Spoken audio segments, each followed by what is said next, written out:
अच्छा, शायद ऑडियो नहीं था तो मुझे पूरी बात फिर से शायद रिपीट करनी पड़े, कोई बात नहीं। तो रिपीट करने की जो सबसे पहली बात है वो है गुड मॉर्निंग। तो गुड मॉर्निंग आप सब लोगों को। और ये सारी बातें मैं बोल चुका था माइक को ऑन किए बगैर। तो गुड मॉर्निंग, बहुत बहुत स्वागत। और आज है 30 नवंबर, नवंबर का आखिरी दिन और सेशन नंबर 35। और आज हम लोग साइंस एंड टेक्नोलॉजी की ये डेली क्लासेस के अंतिम पड़ाव पर हैं। लेकिन इसका ये मतलब नहीं है कि साइंस एंड टेक्नोलॉजी के साथ आपकी जर्नी यहीं पे खत्म हो जाती है। आज कुछ छोटे छोटे टॉपिक्स को हम लोग टच करेंगे, समझेंगे। और ये जो हैंडआउट था है अभी बोर्ड पे जो मेरे पीछे चल रहा है, उसको हम आपके साथ हूबहू, ये हाथ से लिखा हुआ हैंडआउट है, उसको हम हूबहू आप लोगों के साथ शेयर कर लेंगे। तो ये तो रही पहली बात। दूसरी बात यह है कि आज कोशिश ये रहेगी कि पहले 1 से 1.5 घंटे के अंदर हम सारे टॉपिक्स जो डिस्कस करनी है उसको हम क्रिस्प तरीके से डिस्कस कर लें, इसलिए कि हमारे पास आधे घंटे का वक्त बचा रहे। और उस आधे घंटे के वक्त में हम आप लोगों के साथ ये शेयर कर सकें कि अब ये जो डेली क्लासेस आज समाप्त हो रही हैं, तो अभी से कम कितना समय आपको वीकली, मैं पर डे भी नहीं कह रहे हैं, वीकली कम से कम कितना समय आपको देना चाहिए कि आपका साइंस एंड टेक्नोलॉजी अपडेट रहे। तो एक वो बात होगी, रिवीजन कैसे की जाए वो बात होगी। अगर कुछ सेंस लगता है कि अरे ये टॉपिक नहीं हुआ, ये टॉपिक नहीं हुआ, तो उनको लेकर के कैसे देखा जाए। और last but not the least आपको ये बताना चाहेंगे कि पीटी के पहले अभी तक जितना कुछ पढ़ाया है, इसके बाद जो कुछ भी डेवलपमेंट होगा, चाहे वो पब्लिक हेल्थ में हो, चाहे वो आईटी में हो, चाहे वो स्पेस में हो, किसी भी फील्ड में हो, अगर उसका साइंस से कोई भी लेना देना है, कोई भी लेना देना है, तो उसको हम लोग पीटी वाले अपडेट में करेंगे। अच्छा, एक बात और जो एक्सप्लेनेशन है कि पिछली 2 क्लासेस जो आप मेरी देख रहे थे एक नए टाइम पर और एक नए सेटअप में, वो दरअसल हमारे केजीएस के ही ऑफलाइन बैच का लाइव स्ट्रीम था। वो कोई रिकॉर्डेड क्लास नहीं थी। वो कल और बीते हुए परसों वो ऑफलाइन में वो क्लासेस थी। कुछ परिस्थितियां यहाँ पे ऐसी थी कि वो 2 क्लासेस मुझे ऑफलाइन लेनी थी, और वो आप लोगों के बैच को ध्यान में रखते हुए मैंने ऑफलाइन में उन टॉपिक्स का चुनाव किया जो आपके आप जो पढ़ रहे थे उसकी कंटिन्यूटी में हो, और साथ ही साथ हमारे ऑफलाइन के बच्चे भी उससे बेनिफिटेड हों। तो इसलिए वो सेटअप अलग रहा होगा। वहाँ पे चूंकि सैकड़ों की संख्या में बच्चे सामने बैठे हुए थे, तो उनके साथ हमारा आई कांटेक्ट था, ना कि हम डायरेक्टली कैमरे में देख रहे थे वगैरह वगैरह। तो मैं समझ रहा था कि आप लोगों को ये नया सेटअप थोड़ा अटपटा लग रहा होगा, लेकिन बस 2 दिनों की बात थी। पढ़ाया वही जो आपको मैं ऐसे भी पढ़ाता, बस जगह बदल गई थी, माहौल बदल गया था। और हाँ, हम यहाँ से कैमरे में डायरेक्टली नहीं देख रहे थे क्योंकि सामने बच्चे बैठे हुए थे, तो आपको लग रहा होगा कि सर हमारी तरफ नहीं देख रहे हैं। तो वो सब मैं समझता हूँ, लेकिन चलिए, कुछ परिस्थितियां ऐसी होती हैं कि जहां पर ये अनिवार्य ही हो गया था। ठीक है। सर क्वांटम कंप्यूटिंग नहीं हुआ है? नहीं, क्वांटम कंप्यूटिंग बेटा, क्वांटम कंप्यूटिंग डिस्कस हो गया है, उसका नोट्स नहीं मिला है और नोट्स हमने लिखवाया नहीं है। ये पूछने के ये मैं आपकी बात समझ सकता हूं कि क्वांटम कंप्यूटिंग के बारे में हमने कहा था कि अगले दिन लिखने का काम करेंगे। समझने का सारा काम हमने क्यूबेट कैसे होता है, उसका प्रोसेसर कैसे काम करता है, कैसे वो लाखों गुना फास्ट हो सकता है, सारी बात हो गई थी। तो क्वांटम कंप्यूटिंग पे भी हम नोट्स बना चुके हैं, और आज ही की क्लास के साथ ये हैंड रिटन के साथ क्वांटम कंप्यूटिंग का भी नोट्स मिल जाएगा। तो आज ये अंतिम सेशन हम क्वांटम कंप्यूटिंग या किसी भी चीज के डिक्टेशन में नहीं व्यर्थ करेंगे। कोशिश ये रहेगी कि अभी 10:13 हो रहा है, अगले 2 मिनट में हम क्लास को शुरू करें। आज डिक्टेशन की बिल्कुल ही गुंजाइश ना रखें, चीजों को समझें, चीजों को इंटरनलाइज करें, और उसके बाद हम ये समझने की कोशिश करें कि इसके बाद आपकी जर्नी कैसी होगी। ठीक है। तो कौन, अरे मिस क्यों करोगे, अभी और भी क्लासेस तुम लोगों की लेनी है, एनवायरमेंट की क्लास कौन लेगा? तो मिस करने की बिल्कुल जरूरत नहीं है। हाँ, तो इसलिए जो है आज हम लोग इन छोटे छोटे टॉपिक्स जो इमर्जिंग टेक्नोलॉजी अगर गौर करो तो उसी दिन शुरू हो गई थी, परसों ही शुरू हो गई थी। तो परसों हम थे, कल भी हम उन्हीं टॉपिक्स पर थे। आज हम लोग जो है आईटी से जुड़े हुए, आईटी के अप्लाइड टॉपिक्स को हम लोग टच करेंगे और इस तरह से साइंस एंड टेक्नोलॉजी की ये जो क्लासेस थी, जिसको हमने आज से एग्जैक्टली लगभग 2 महीने पहले शुरू किया था, आज उन क्लासेस का समापन करेंगे। ठीक है, तो अब हम लोग 10:15 हो गया है। अब हम लोग काम पे लगते हैं और काम पे ये लगेंगे कि अब कई सारे छोटे छोटे टॉपिक्स हैं, उनको समझना है। उन पे मैंने बैठ करके नोट्स बनाया इसलिए है सो दैट कि जो भी आज हम करें वो समझने की कोशिश करें, ना कि लिखने की कोशिश करें। छोटे छोटे टॉपिक्स, ठीक है। सबसे पहला टॉपिक है आज का ग्रिड कंप्यूटिंग, राइट। आज का सबसे पहला टॉपिक रहेगा ग्रिड कंप्यूटिंग का, ठीक है। तो ग्रिड कंप्यूटिंग एक ऐसा सिस्टम होता है जहां पे एक सेंट्रलाइज्ड सिस्टम से कई सारे कंप्यूटर जुड़े होते हैं। ग्रिड का एक फायदा क्या होता है वो पहले हम लोग समझने की कोशिश करते हैं और फिर हम लोग ग्रिड के बारीकियों को 1 मिनट में समझ जाएंगे। हमने जब सुपर कंप्यूटर की बात की थी तो हमने क्या बात की थी कि एक सुपर कंप्यूटर हमारे कंट्री में है जिसका नाम है प्रत्यूष और एक सुपर कंप्यूटर है जिसका नाम है मिहिर।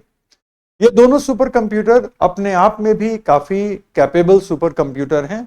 एक तकरीबन 4 पेटाफ्लॉप का है और दूसरा 2.8 पेटाफ्लॉप का है, ठीक है ना। लेकिन आपको याद है कि मैंने ये भी कहा था कि प्रत्यूष और मिहिर एक दूसरे से जुड़े हुए हैं, जबकि एक पुणे में है, Indian institute of tropical meteorology में है, और दूसरा जो है नोएडा में है, जहां पर हम मीडियम रेंज वेदर फोरकास्टिंग का जो इंस्टीट्यूट है, national centre for medium range weather forecasting.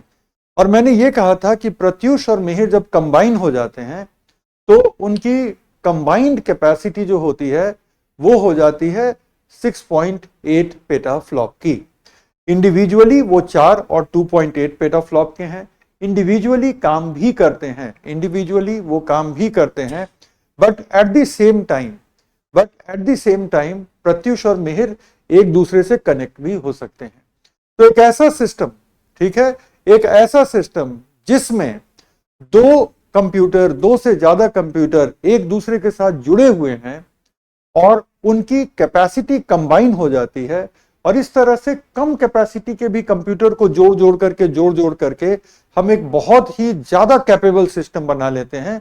उस सिस्टम को हम कहते हैं ग्रिड कंप्यूटिंग, ठीक है। अच्छा, 1 मिनट अपनी बात को रोक करके आप लोगों को ये बात हम निवेदन करना चाहेंगे, क्योंकि आज साइंस टेक की लास्ट क्लास है, अब अगली मुलाकात किसी और सेगमेंट के साथ होगी। तो एक चीज हम कहना चाहेंगे, हम कल और बीते हुए परसों दोनों ही दिन ऑफलाइन में थे।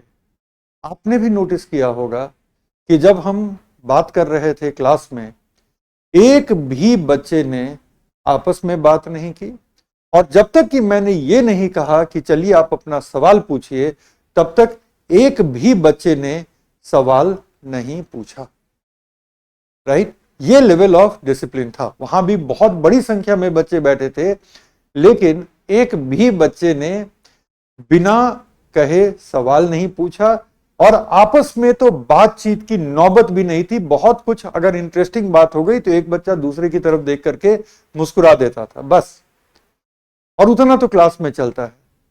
तो प्लीज बातचीत को बंद करो, ठीक है, बातचीत को बंद करो। और मैं जो बता रहा हूं वो बड़ा जरूरी है, एग्जाम के लिए जरूरी है, राइट। तो आप लोगों को एग्जाम के हिसाब से एकदम से साइलेंट होकर पहले इन चीजों को एब्जॉर्ब करना चाहिए, और फिर मैं तो कह ही रहा हूं कि आज पहले 1-1.5 घंटे में जब ये टॉपिक हम फिनिश कर लेंगे, उसके बाद हम बैठेंगे आधा घंटा और आपके साथ डिस्कस करेंगे कि आगे की स्ट्रैटेजी क्या होगी। आपने कुछ कहा भी कि हाँ सर, हमने भी नोटिस किया। एग्जैक्टली वही मैं भी कहना चाह रहा हूं कि ये बहुत बड़ा गैप था।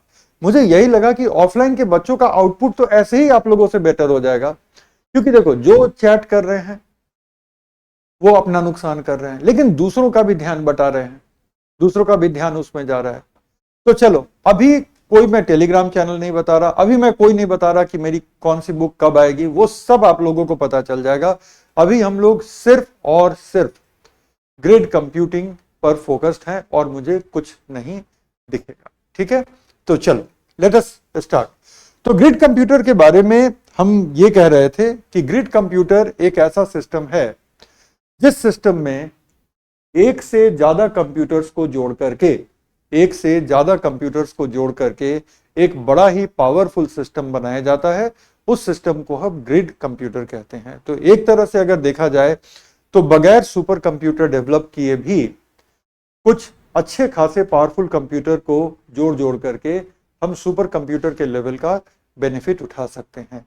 इंडिया का एक नेशनल सुपर कंप्यूटिंग मिशन चल रहा है, कहीं कोई उसमें दो राय नहीं है। But at the same time ऐसा नहीं है कि इंडिया में जितने इंस्टीट्यूशन हैं, जितने रिसर्च के लैब हैं, उन सब की जितनी सुपर कंप्यूटर की जरूरत है वो एकदम से 1 साल 2 साल में नेशनल सुपर कंप्यूटिंग मिशन पूरा कर देगा, ऐसा भी नहीं हो रहा। तो फिर उनको हाई परफॉर्मेंस कंप्यूटिंग का बेनिफिट कैसे मिले, उसका आसान तरीका यह है कि उनके जो कई सारे कंप्यूटर ऑलरेडी हैं, और ऑब्वियसली वो हमारे और आपके पर्सनल कंप्यूटर से ज्यादा कैपेबल कंप्यूटर तो हैं ही, उनको एक दूसरे के साथ ग्रिड में जोड़ दिया जाए सो दैट कि उनकी कैपेसिटी ऐड हो जाए। नॉर्मली ये ऐड नहीं होती। नॉर्मली अगर मैं अपने कंप्यूटर को आपके कंप्यूटर से ऐड करूं तो बस हम फाइल ट्रांसफर कर देंगे अपने कंप्यूटर से आपके कंप्यूटर में, लेकिन मेरे कंप्यूटर का प्रोसेसर और आपके कंप्यूटर का प्रोसेसर मिल करके अब एक जॉइंट प्रोसेसिंग करें, ये ऐसे ही नहीं हो जाता। या फिर मेरे कंप्यूटर का रैम आपके कंप्यूटर का रैम मिल करके एक ज्वाइंट ज्यादा कैपेसिटी का रैम बनाए, ये भी ऐसे ही नहीं हो जाता। इसके लिए काफी एफर्ट लेना पड़ता है, उसकी अपनी टेक्नोलॉजी होती है। लेकिन ग्रिड कंप्यूटिंग इंडिया में एक एस्टैब्लिश्ड सिस्टम है। सीडैक पुणे ने, सीडैक पूना क्या है, centre for development of advance computing है, और सीडैक पूना ने ग्रिड कंप्यूटिंग के फील्ड में इंडिया को काफी आगे ला करके खड़ा किया है। तो अब हम लोग शुरू करते हैं। एक मिनट, कि ग्रिड कंप्यूटर्स होते क्या हैं, इसको थोड़ा सा और हम बड़ा करेंगे सो दैट कि आप लोग आराम से इसको देख सकें, और फिर एकदम ऊपर से शुरू करते हैं। हिंदी में लिखा है, सारे टेक्निकल वर्ड हमेशा की तरह इंग्लिश में है, और ये जो हाथ से लिख करके लाए हैं ये आप लोगों के साथ शेयर करने के लिए ही लाए हैं। तो इसको उतारने की जरूरत नहीं है कि अब आप हाथ से इसको कॉपी ना करें, ये मैं क्लास के ठीक बाद हमारी टीम आपके साथ शेयर कर लेगी। तो सबसे पहले अगर हम ग्रिड कंप्यूटिंग के पिक्चर को देखें तो ये एक कंप्यूटर का ग्रिड होता है। समझने की कोशिश करते हैं कि ये क्या हमें दिख रहा है। ये सारे के सारे अलग अलग कंप्यूटर्स हैं। ये चारों तरफ जो देख रहे हैं ये सारे के सारे अलग अलग कंप्यूटर हैं। इन कंप्यूटर को हम नाम देते हैं नोड का। इन कंप्यूटर को हम नाम देते हैं नोड का। नोड का मतलब होता है कि एक पॉइंट, जिस पॉइंट पर काम हो रहा है, और इन्हीं नोड पर एक्चुअल काम होता है। लेकिन आप देख रहे हैं कि इस सिस्टम से कई सारे नोड जुड़े हुए हैं, और हम ये कह रहे हैं कि ग्रिड कंप्यूटिंग में इन नोड्स की जो कंप्यूटिंग की क्षमता होती है, इनके जो प्रोसेसर होते हैं, इनका जो रैम होता है, उनकी क्षमता कंबाइन हो जाती है। तो इस तरह से ये पूरा का पूरा ग्रिड बहुत ही ज्यादा पावरफुल, बहुत ही ज्यादा कैपेबल हो जाता है। लेकिन ये ऐसे ही नहीं कंबाइन हो जाएंगे। इनको कंबाइन करने के लिए इनको सेंट्रलाइज किया जाता है एक सेंट्रलाइज्ड सर्वर के लेवल पे। तो ये सारे के सारे कंप्यूटर एक मैनेजमेंट सर्वर के जरिए जुड़े हुए हैं। ये सेंटर में जो है वो मैनेजमेंट सर्वर है, और मैनेजमेंट सर्वर के जरिए ये सारे के सारे कंप्यूटर्स जुड़े हुए हैं। हर कंप्यूटर की अपनी अपनी क्षमता होती है, जो मैनेजमेंट सर्वर वो बाकी के भी कंप्यूटर को उपलब्ध कराता है।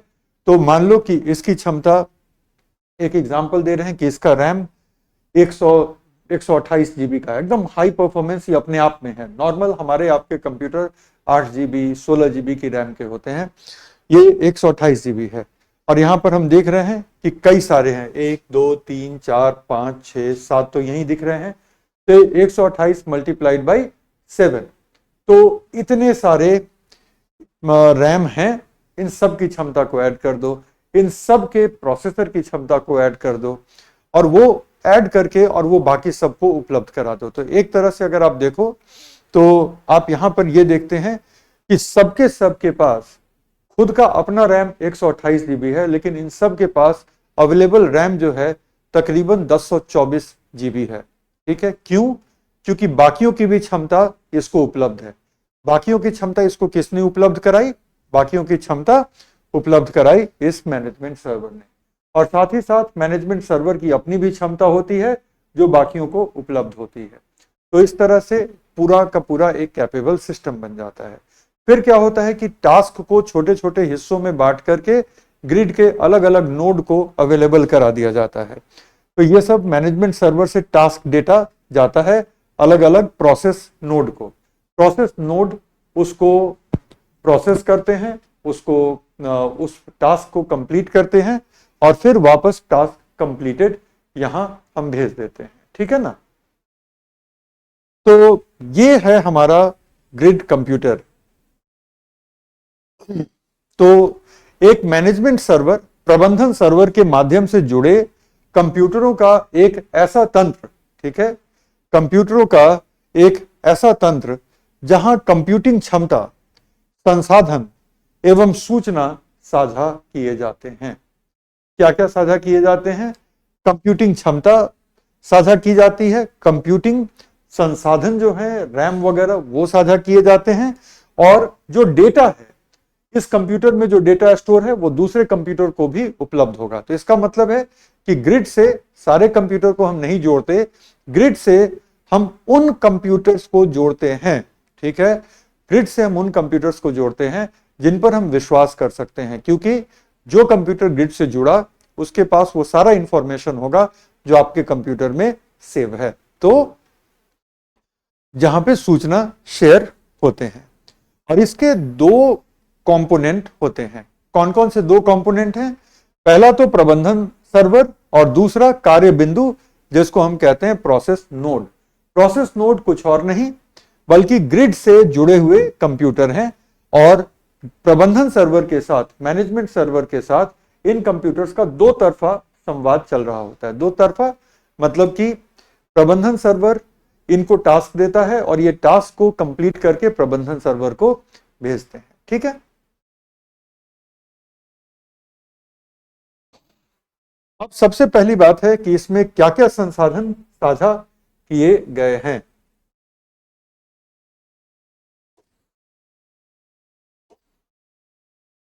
साझा किए गए संसाधन, तो सबसे पहला जो संसाधन, और ये सब हाथ से बनाया गया है आपके लिए सप्रेम, तो आप जो है सधन्यवाद इसको लीजिएगा और इस पर काम कीजिएगा। और जानबूझ करके इस तरह से हाथ से लिखा हुआ दे रहे हैं कि एक आपके पास रेफरेंस पॉइंट रहे कि आपके अपने नोट्स कैसे दिखने चाहिए। ठीक है, आपके अपने नोट्स कैसे दिखने चाहिए, तो थोड़ा सा कम लिखें लेकिन काम के सारे पॉइंट लिखें। तो सबसे पहली चीज जो यहां पे साझा की जाती है, सबसे पहली चीज वो है प्रोसेसिंग की क्षमता को साझा किया जाता है। प्रोसेसिंग की क्षमता को साझा करने का मतलब है कि सब का सब, ठीक है, जो प्रोसेसर है उन सब को जोड़ दो। ठीक है, तो ये सबसे महत्वपूर्ण चीज है जिसको साझा करना है। और कई नोड्स होते हैं तो कुल प्रोसेसिंग क्षमता जो है कई गुना बढ़ जाती है, और ये सुपर कंप्यूटर के स्तर पे भी जा सकता है। ग्रिड होते हुए इसमें एक भी नोड सुपर कंप्यूटर के स्तर का नहीं है, एक भी नोड सुपर कंप्यूटर के स्तर का नहीं है, लेकिन सबको मिला लो तो सुपर कंप्यूटर के लेवल की प्रोसेसिंग क्षमता हो सकती है। तो इसलिए इसको हम कह सकते हैं क्लाउड सुपर कंप्यूटर, कि एक फिजिकल सुपर कंप्यूटर ना हो करके ये क्लाउड सुपर कंप्यूटर है। ये सारे के सारे नोड मिल करके एक सुपर कंप्यूटर का निर्माण करते हैं। जो स्कूल के दिनों में हमें सिखाया जाता था कि एकता में शक्ति होती है, तो यहाँ पे कंप्यूटरों की एकता से सुपर कंप्यूटर की शक्ति डेवलप की जा सकती है। दूसरा, भंडारण क्षमता। कई अलग अलग नोड्स होते हैं लेकिन सब के सब प्रबंधन सर्वर से जुड़े होते हैं, और चूंकि प्रबंधन से जुड़े होते हैं इसलिए भंडारण का केंद्रीयकरण हो जाता है, सेंट्रलाइजेशन हो जाता है, सारी डेटा सेंट्रल सर्वर में जाकर के इकट्ठा हो जाती है। तो ये हमारा दूसरा पॉइंट है। तो इंफॉर्मेशन शेयर करना बेहद तेज और सरल हो जाता है। तीसरा है, रैम शेयर होता है, ठीक है, रैंडम एक्सेस मेमोरी। तो देन एंड देयर जो कंप्यूटिंग होती है जिसको हम कहते हैं तात्कालिक संगणन, ठीक है, तो देन एंड देयर जो कंप्यूटिंग होती है, दे दीजिए, देखिए मेरी चाय भी आ गई, और देखिए कप कितना सुंदर है। तो देन एंड देयर जो कंप्यूटिंग होती है वो काफी तेजी से हो सकती है, और एट द सेम टाइम बहुत सारे कंप्यूटिंग टास्क जो हैं वो एक साथ किए जा सकते हैं क्योंकि सबका रैम शेयर हो रहा है, ठीक है। तो कंप्यूटर की शॉर्ट टर्म मेमोरी को हम रैम कहते हैं, और ये रैम जो है वो भी शेयर हो रहा है। तो ये मेन रिसोर्सेज होते हैं जो शेयर होते हैं। और पहले एक बार देखो कि ये पेज कैसा दिख रहा है।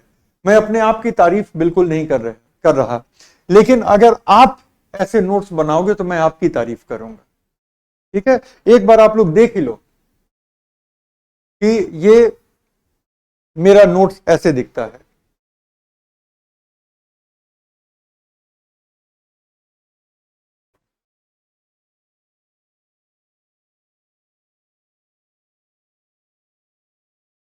ठीक है, तो ऐसे नोट्स आपकी नोटबुक में आप बनाना शुरू कर दो। चलो एनलार्ज करके अब देखते हैं इसकी तमाम अच्छी बातें। इसके बेनिफिट क्या क्या हैं? सबसे पहला बेनिफिट है सुपर कंप्यूटर के स्तर का प्रदर्शन आपको मिलता है, सुपर कंप्यूटर के लेवल का। बिना सुपर कंप्यूटर खरीदे या किराए पे लिए, सुपर कंप्यूटर इतनी आसानी से उपलब्ध ही नहीं है कि आप उसको किराए पे ले लें। खरीदना इतना मुश्किल है, कॉस्ट की वजह से, अवेलेबिलिटी की वजह से, वगैरह वगैरह। दूसरा, व्यवसायों के लिए सीमित अवधि के लिए सहायक है। जैसे बिजनेस हैं, व्यवसाय हैं, तो इन व्यवसायों के लिए ये लिमिटेड टाइम के लिए बड़े हेल्पफुल हो जाते हैं कि आप सुपर कंप्यूटर के बगैर सुपर कंप्यूटर के लेवल का काम ले पा रहे हैं, ठीक है। सर हैंडराइटिंग मैटर नहीं करता है, कहां करता है? हैंडराइटिंग नहीं मैटर करता, कंटेंट नहीं मैटर करता, मार्क्स नहीं मैटर करता, रिजल्ट नहीं मैटर करता, कुछ भी नहीं मैटर करता है, ठीक है। ये तो बहुत पहले हमारे साधु महात्मा बोल चुके हैं, तभी तो वो जो है शहरों को छोड़ करके हिमालय में जाके तपस्या करते हैं। ये बहुत ज्ञान की बात है, ठीक है ना। हैंडराइटिंग मैटर नहीं करता, मैं उसमें जोर देता हूं, ठीक है, मैं उसमें जोड़ देता हूं। कंटेंट भी मैटर नहीं करता, ठीक है, आंसर राइटिंग भी मैटर नहीं करता, मार्क्स और रिजल्ट तो बिल्कुल नहीं मैटर करता। वो तो गीता में भी लिखा हुआ है कि कर्म ही करना आपका अधिकार है, फल तो आपका अधिकार ही नहीं है।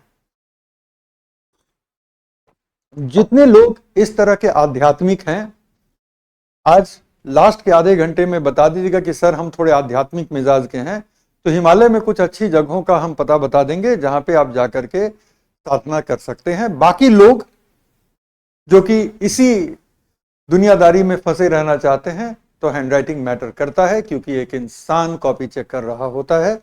नाम नहीं लूंगा, लेकिन मेरे 3 टीचर यूपीएससी के एग्जामिनर रहे हैं। मेरे आज एक अच्छे खासे मित्र हैं जो यूपीएससी में कॉपी चेक करते हैं। नाम नहीं लूंगा क्योंकि ये कॉन्फिडेंशियल है, हर चीज मैटर करता है, ठीक है।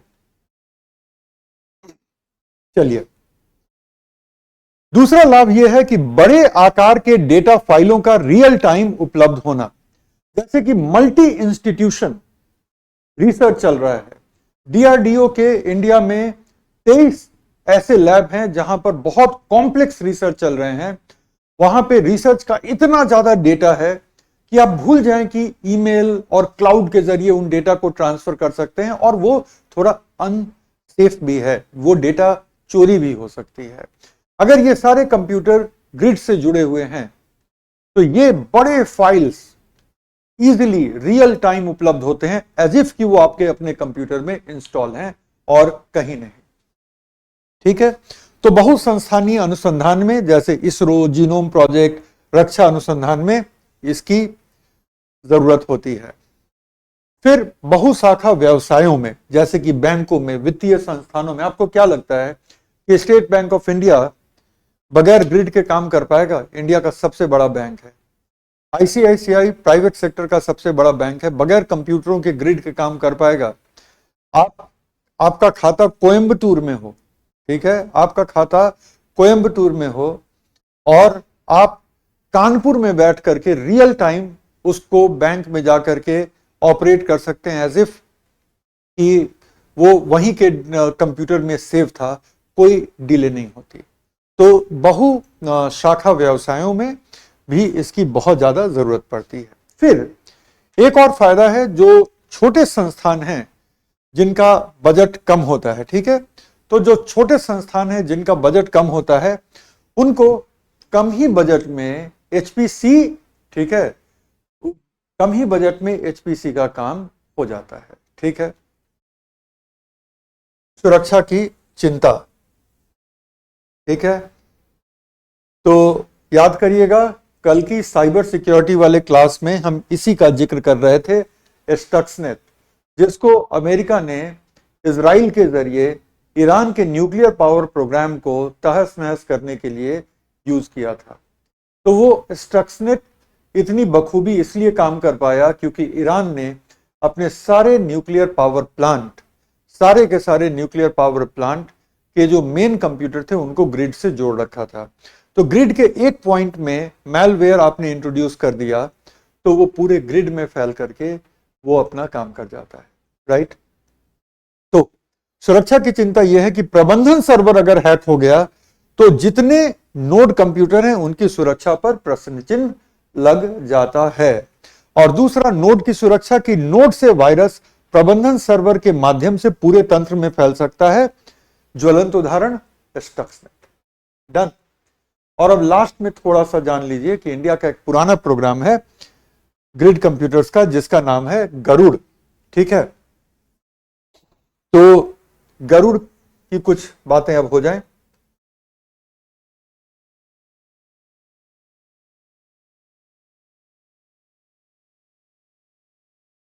भारत का ग्रिड कंप्यूटिंग कार्यक्रम, सबसे पहले इंडिया का जो ग्रिड कंप्यूटिंग कार्यक्रम है वो department of electronics and IT, department of electronics and IT main उसको चला रहा है, जो कि उसकी परिकल्पना किया, कॉन्सेप्चुअलाइजेशन, और दूसरा उसकी फंडिंग, वित्तीय संपोषण, दोनों ही किसने की? दोनों ही डाइटी ने की। प्रोग्राम का नाम क्या है? गरुड़। इंग्लिश में गरुड़ा लिखते हैं लेकिन है तो गरुड़ ही, है ना। तो ये भारत का ग्रिड कंप्यूटर प्रोग्राम है, संचालन 2014 से हो रहा है। कौन कर रहा है? सीडैक पुणे। 17 शहरों में अवस्थित 45 से अधिक संस्थानों को इससे जोड़ा गया है। और ये क्या है? पहला परीक्षण का चरण है और अभी हम दूसरे परीक्षण के दौर में आ चुके हैं, ठीक है। और ये सफल परीक्षण रहा है। उसके बाद इंडियन ग्रिड सर्टिफिकेशन, ठीक है, Indian grid certification authority headquarter कहां है? बेंगलुरु में है। वो सर्टिफिकेट देता है ग्रिड्स को। तो X509 एक प्रमाणन है, एक सर्टिफिकेशन है कि ये ग्रिड सुरक्षित है, इस ग्रिड से जुड़ा जा सकता है। क्योंकि अभी अभी हमने देखा कि ग्रिड की सुरक्षा एक चिंतनीय मुद्दा है। तो अगर ग्रिड की सुरक्षा एक चिंतनीय मुद्दा है तो कहीं ना कहीं हमें एक एक्सपर्ट बॉडी की जरूरत पड़ेगी जो ग्रिड के सुरक्षित होने का प्रमाणन कर सके, और वो काम करती है ये agency, Indian grid certification authority, ठीक है। और अगले चरण में नागरिक एवं व्यावसायिक एप्लीकेशन पर अब काम किया जा रहा है ऑलरेडी। तो ये रही बात किसकी? ग्रिड कंप्यूटिंग की। ग्रिड कंप्यूटिंग अब आपका समाप्त हुआ, ठीक है।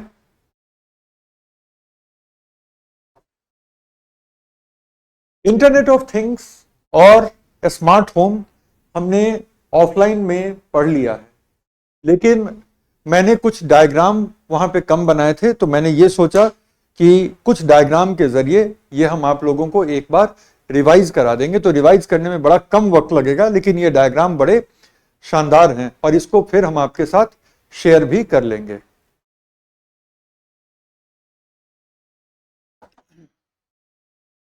तो concept of internet of things का पता है, ठीक है। कैसे पता है? क्योंकि हमने किया ही है ना, कल ही किया है। तो कॉन्सेप्ट हम लोगों को इंटरनेट ऑफ थिंग्स का बखूबी पता है।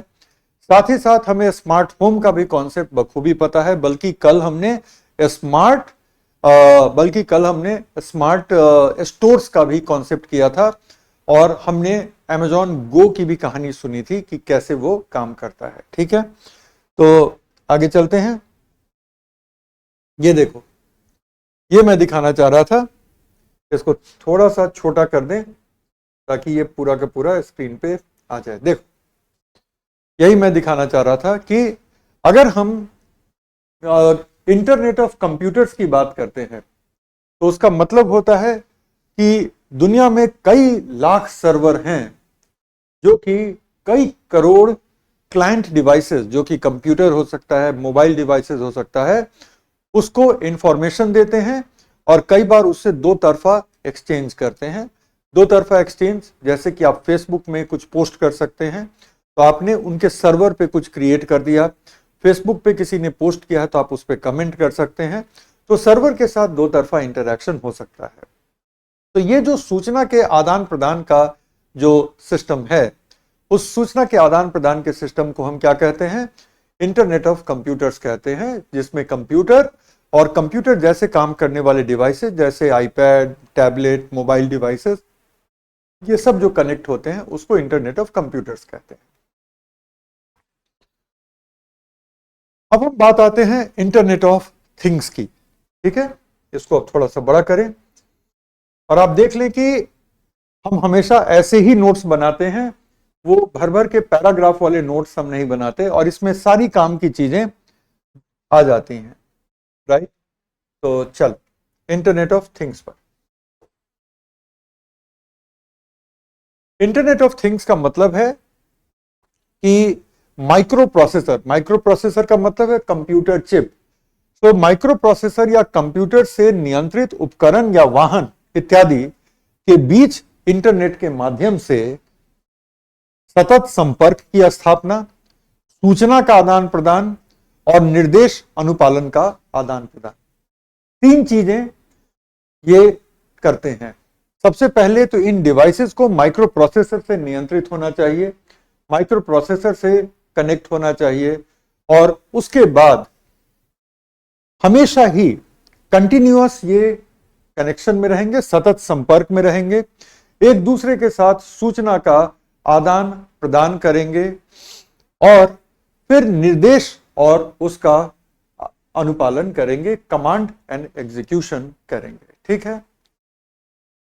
इससे हासिल क्या होता है? ऑटोमेशन, स्वचालन और यदि और तब के आधार पर काम होता है कि यदि ऐसा होगा तो वैसा होगा। व्यक्ति कमरे में आएगा तो लाइट ऑन होगी, कमरे में 5 से ज्यादा व्यक्ति होंगे तो एसी कूलिंग ज्यादा करेगा, कमरे में 5 से कम व्यक्ति हैं, एसी कूलिंग कम करेगा। तो ये सारी चीजें जो हैं वो ऑटोमेट हो जाए तो वो होता है इफ देन के आधार पर काम, यदि और तब के आधार पे काम हो सकता है।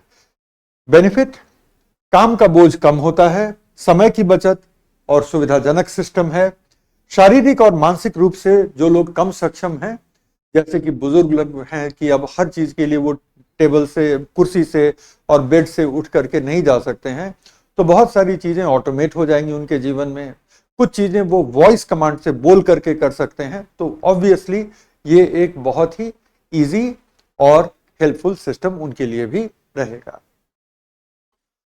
ऊर्जा की बचत होगी पक्के तौर पर, औद्योगिक उत्पादकता में वृद्धि होगी, औद्योगिक और घरेलू प्रदूषण में कमी होगी। वजह यह कि अगर ऊर्जा की बचत हो रही है तो डेफिनेटली जो ऊर्जा के उत्पादन में जो प्रदूषण हो सकता है वो प्रदूषण कम हो जाएगा और घरों की बेहतर सुरक्षा भी हो सकती है इंटरनेट ऑफ थिंग्स से। और एनर्जी को सेव करते हुए इंडस्ट्रियल प्रोडक्टिविटी भी बढ़ जाती है। ये कैसे काम करता है, ये ड्राइंग कल भी हमने बनाया था, आज भी इसको एक बार देख लेते हैं। ये देखिए, तो ये हमारा इंटरनेट ऑफ थिंग्स का प्लेटफॉर्म है, एक क्लाउड कंप्यूटिंग प्लेटफॉर्म है। कल हमारे और आपके बीच बात हुई थी कि एलेक्सा, गूगल होम, सैमसंग का अपना प्लेटफॉर्म है, सोनी और पैनासोनिक का अपना प्लेटफॉर्म है, एप्पल का अपना प्लेटफॉर्म है वगैरह। तो एक क्लाउड कंप्यूटिंग प्लेटफॉर्म है जिससे कि आपका मोबाइल फोन, आपका फ्रिज, आपका एयर कंडीशनर, आपकी लाइटें, आपकी कार, आपका माइक्रोवेव ओवन और भी कई चीजें इससे जुड़ी होती हैं। तो आईओटी उपकरणों में लगे सेंसर के माध्यम से निरंतर डेटा आईओटी प्लेटफॉर्म के पास भेज रहा होता है। उसके बाद जो है, ये हमारा जो आईओटी प्लेटफॉर्म है, जो क्लाउड कंप्यूटिंग प्लेटफॉर्म है, इसके द्वारा एआई की सहायता से डेटा की एनालिसिस चलती रहती है। ठीक है, कि ये जो डेटा आ रहा है ये डेटा है क्या। ठीक है, इसके बाद ये मैं आप लोगों के साथ शेयर कर रहा हूं, लेकिन आप बाद में बना लीजिएगा। ठीक है,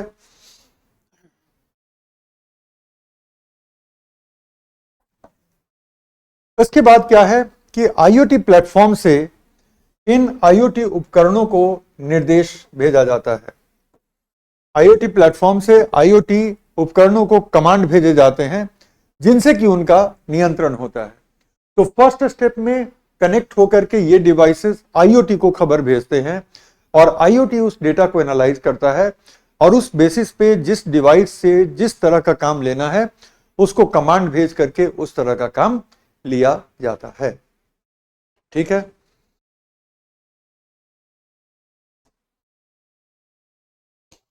अब अगर हम देखें तो आईओटी का तंत्र कैसे काम करता है।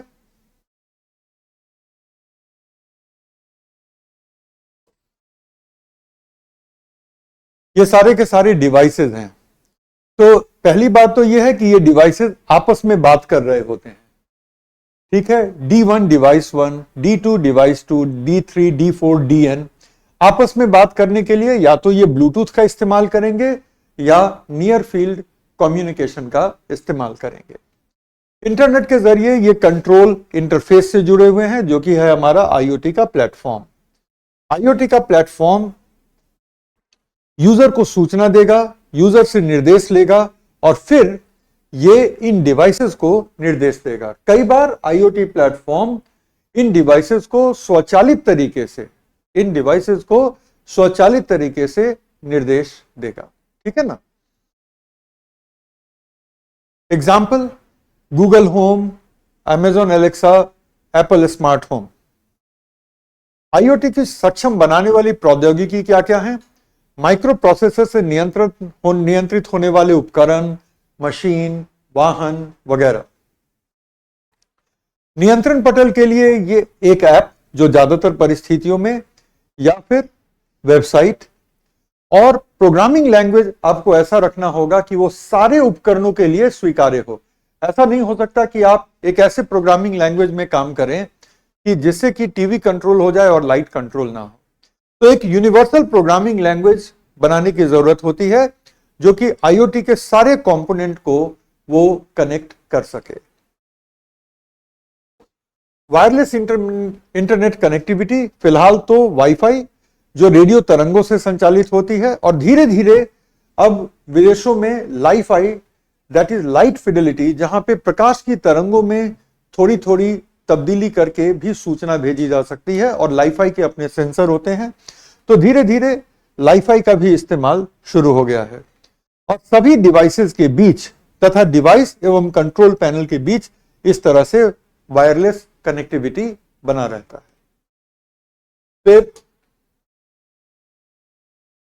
कई प्रकार के सेंसर्स होते हैं, कई प्रकार के संवेदी तंत्र होते हैं,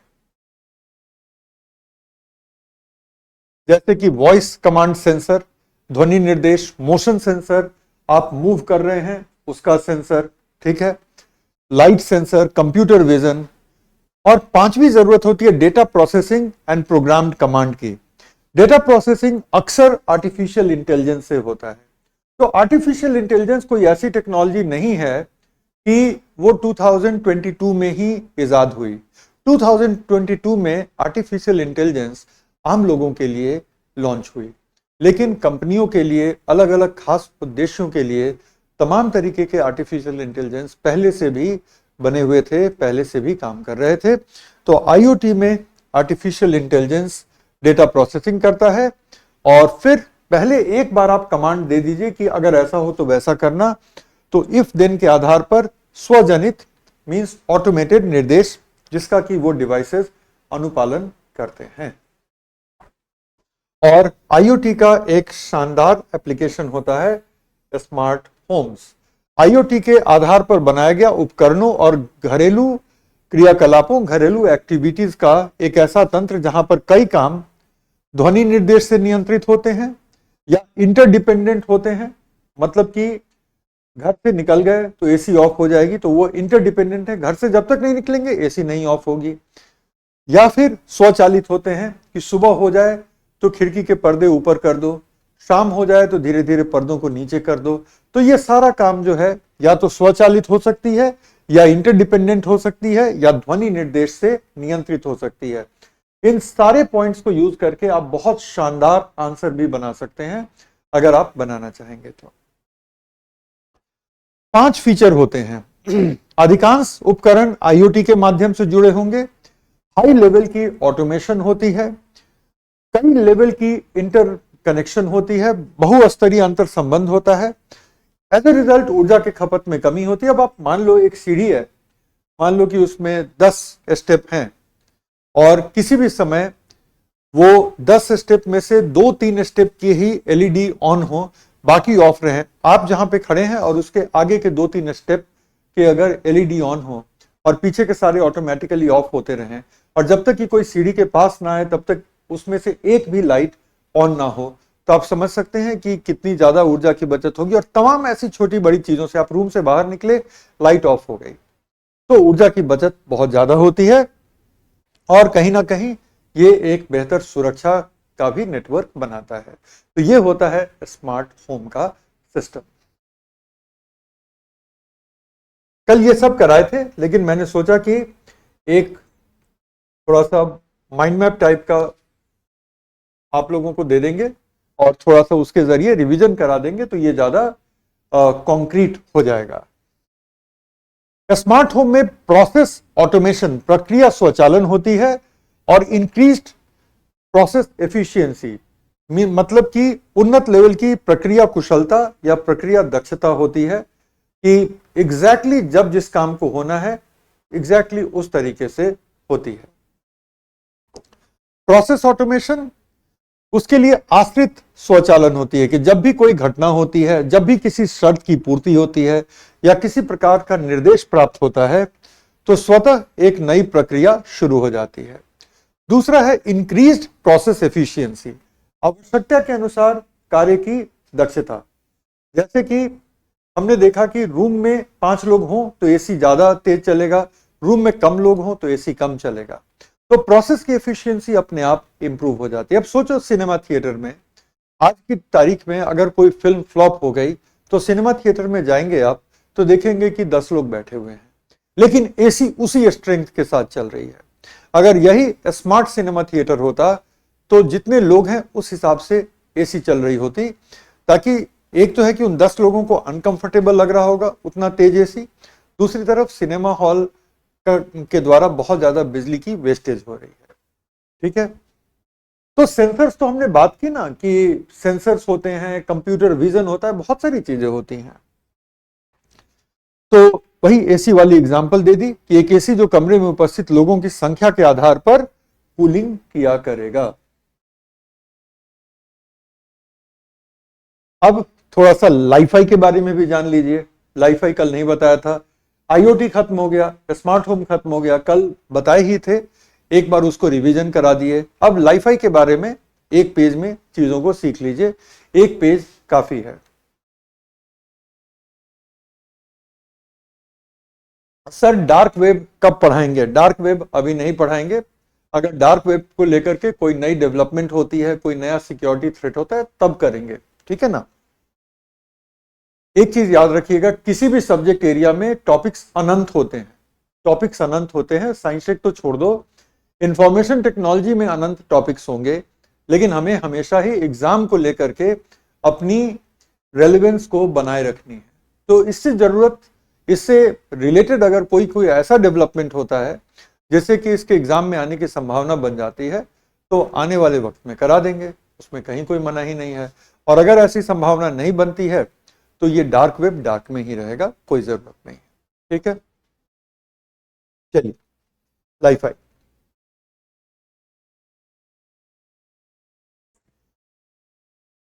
आज की डेट में जब हम वायरलेस डेटा ट्रांसफर की बात करते हैं तो हम बात करते हैं वाईफाई की, वायरलेस फिडेलिटी की। तो उसमें एक वाईफाई का हमारा राउटर होता है और उसके जरिए रेडियो वेव्स निकलते हैं, और रेडियो वेव हमारे मोबाइल फोन, रेडियो वेव हमारे कंप्यूटर तक वो डेटा पहुंचाते हैं, जिससे कि हमारा कंप्यूटर, हमारा मोबाइल फोन या और भी कोई वाईफाई इनेबल डिवाइस कनेक्ट हो जाता है। लेकिन कितना अच्छा हो कि रेडियो वेव्स के बदले कुछ खास तरीके से लगे हुए बल्ब, उनकी लाइट में ऐसा मॉड्यूलेशन जो कि इंसान की आंखें जिसको ना देख पाए, लेकिन उसका जो सेंसर लगा हुआ है आपके मोबाइल फोन में या आपके डिवाइसेस में, उस सेंसर को समझ में आ जाए कि लाइट के वेवलेंथ में जो छोटी छोटी चेंजेस हो रही हैं उसके थ्रू क्या डेटा मिल रहा है। तो लाइट की वेवलेंथ में बहुत छोटे, बहुत माइन्यूट चेंजेस के जरिए डेटा के ट्रांसमिशन को हम लाइट फिडेलिटी कहते हैं। ये वायरलेस टेक्नोलॉजी का एक नया तरीका है, और चूंकि लाइट में इतने जबरदस्त तरीके से फ्रीक्वेंसीज को मॉड्यूलेट करना पॉसिबल है कि इससे बहुत हाई स्पीड में और बहुत कम एनर्जी में डेटा का ट्रांसमिशन हो सकता है। That is called Li-Fi. Li-Fi आज की डेट में अपने शुरुआती स्टेज में है, ये कोई बहुत एडवांस टेक्नोलॉजी अभी तक बन नहीं पाई है। तो प्रकाश की तरंगों के माध्यम से डिजिटल डेटा का आदान प्रदान क्या है? बेहद तेज डेटा ट्रांसफर 100 जीबीपीएस की रेट से, 100 जीबीपीएस की रेट से डेटा का ट्रांसमिशन होगा, ठीक है। और आप पहला जो प्रोजेक्ट है उसको हम कहते हैं प्योर लाइफाई, और वो एक सक्सेसफुल प्रोजेक्ट है। यह आइडिया हेराल्ड हैस ने 2011 में दिया था, और उन्होंने कहा था कि ये ऑप्टिकल वायरलेस टेक्नोलॉजी है कि प्रकाश की तरंगों में थोड़ा सा चेंज करके और डेटा को भेजा जा सकता है। तो तरंगों के वेवलेंथ और फ्रीक्वेंसी के सूक्ष्म परिवर्तनों से डेटा का ट्रांसफर होगा, और वो जो सूक्ष्म परिवर्तन होंगे वो ह्यूमन आईज के लिए, मानव नेत्र के लिए वो अदृश्य होगा, ठीक है। और हम क्या देखते हैं कि डेटा का ट्रांसफर जो है वो विजिबल लाइट कम्युनिकेशन हो सकता है, जिसकी वेवलेंथ 400 से 700 नैनोमीटर की हो सकती है, या नॉन विजिबल लाइट कम्युनिकेशन भी हो सकता है।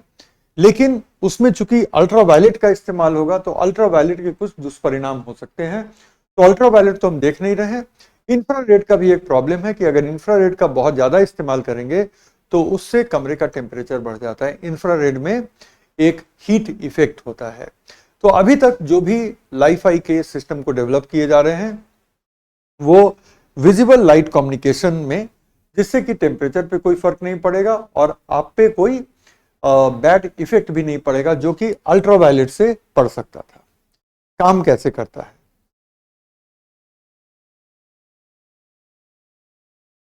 स्टेप 1, इंटरनेट हब या राउटर से एक विशेष प्रकार का एलईडी लैंप के पास डेटा भेजा जाएगा। तो ये हमारा इंटरनेट का हब है, कंटेंट आया और एक खास तरह का एलईडी लैंप, देख रहे हो, एक खास तरह का एलईडी लैंप के पास ये डेटा आता है। डेटा को फ्रीक्वेंसी या वेवलेंथ चेंज के रूप में भेजा जाएगा, और उसके बाद यहां पर एक रिसेप्टर है जिसको हम कहते हैं फोटो डिटेक्टर। तो फोटो डिटेक्टर के द्वारा डेटा रिसीव होता है, और वो डेटा किस रूप में भेजा गया था? लाइट के रूप में भेजा गया था। तो लाइट के वेव में इतना छोटा चेंज करो कि वो हमारी आंखों में नहीं दिखे, लेकिन ये फोटो डिटेक्टर उसको देख ले और उसके बाद फोटो डिटेक्टर डेटा को एम्पलीफाई करेगा, क्योंकि पूरे घर में उसको डिस्ट्रीब्यूट करना है, डेटा को थोड़ा प्रोसेस करेगा और फिर आगे जो है वो यूजर डिवाइसेस को वो डेटा भेज देगा। जब इसको अगर हम थोड़ा छोटा करके देखेंगे ना, तो आप ये महसूस करेंगे कि ये चीजें आपको ज्यादा क्लियर दिखेंगी। तो अगर बोर्ड पे बहुत क्लियर नहीं भी दिख रहा है एनलार्जमेंट की वजह से, तो भी ठीक है, तो भी जो पीडीएफ होगा इसका, वो पीडीएफ आपको बिल्कुल ही क्लियर दिखेगा, बिल्कुल ही। और अगर आप चाहें तो ये बनाएं और ना चाहें तो इसको एज इट इज प्रिंट करके भी अपने पास रख सकते हैं। ठीक है, एक मिनट। अब ये था एक पेज में लाईफाई कि अगर कोई आपसे लाईफाई के बारे में पूछ ले। तो हमने अभी तक सुबह से ग्रिड कंप्यूटिंग देखा, इंटरनेट ऑफ थिंग्स को रिवाइज किया, स्मार्ट होम को रिवाइज किया, कुछ ऐसे डायग्राम, कुछ ऐसे फ्लो चार्ट देखे जो कल बनाने का मौका नहीं लगा था, कॉन्सेप्ट वही है। फिर हमने लाईफाई भी देख लिया। अब हम आते हैं एक इंटरेस्टिंग टॉपिक पे जिसका नाम है सैटेलाइट इंटरनेट। सैटेलाइट इंटरनेट में आप याद करिएगा कि मैंने ये भी सिखाया था, मैंने ये भी बताया था, स्पेस टेक्नोलॉजी में जाके देखिएगा कि दुनिया में सैटेलाइट इंटरनेट का आज की डेट में जो सबसे मेजर प्लेयर है वो है स्टारलिंक। स्टारलिंक इलॉन मस्क की कंपनी है। लेकिन क्या आपको ये याद आ रहा है कि इंडिया की भारती टेलीकॉम, जो कंपनी एयरटेल ब्रांड को कंट्रोल करती है, एयरटेल ब्रांड को ओन करती है, वो भारती टेलीकॉम ने ऑलरेडी बहुत सारे सैटेलाइट लो अर्थ ऑर्बिट में इसरो के सहयोग से लॉन्च किया है, जिसका उद्देश्य स्टारलिंक की तुलना में कहीं ज्यादा पावरफुल और कहीं ज्यादा रीच वाला सैटेलाइट इंटरनेट देने की उसकी योजना है। एंड मोस्ट लाइकली 2024 में शुरू हो जाएगा, और जब शुरू होगा तो वो इलॉन मस्क के स्टारलिंक से बड़ा प्रोजेक्ट होगा। स्टारलिंक के पास उतने सैटेलाइट नहीं है जितना कि एयरटेल ने सैटेलाइट लॉन्च किया है।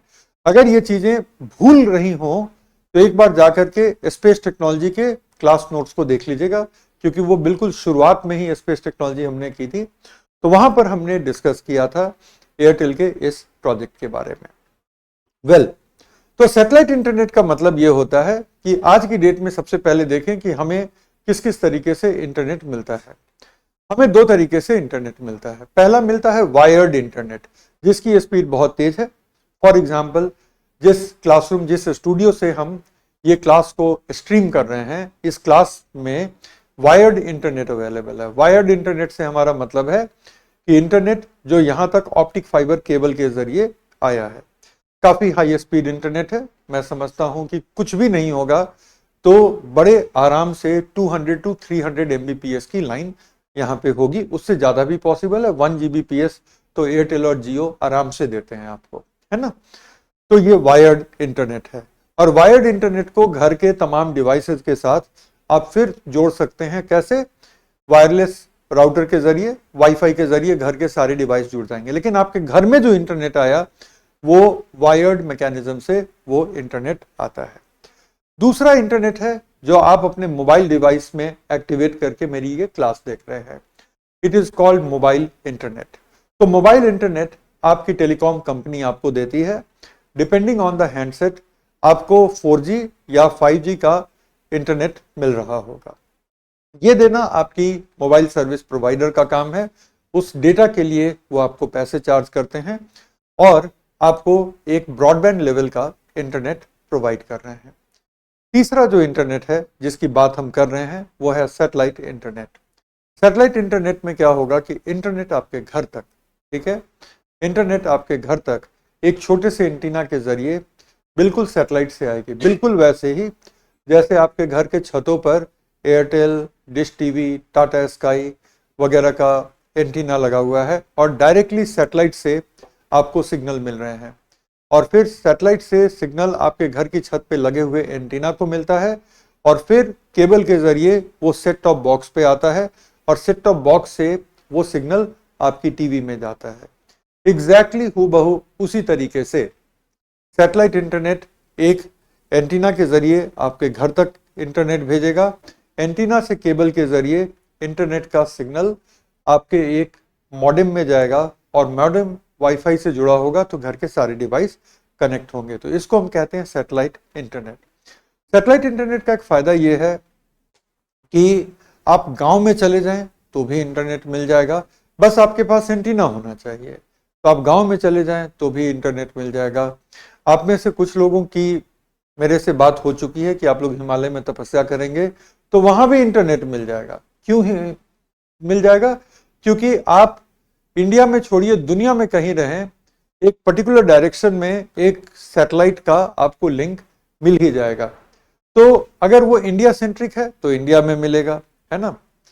तो इस तरह से हम देखते क्या है कि सैटेलाइट इंटरनेट डायरेक्टली यूजर को कम्युनिकेशन सैटेलाइट से इंटरनेट की वेवलेंथ देता है और उसके बाद घर में वो केबल के जरिए आकर के एक सेट टॉप बॉक्स पे आता है और सेट टॉप बॉक्स से फिर आपके घर को मिलता है। ठीक है, तो चलो, तो ये है सैटेलाइट इंटरनेट का मामला।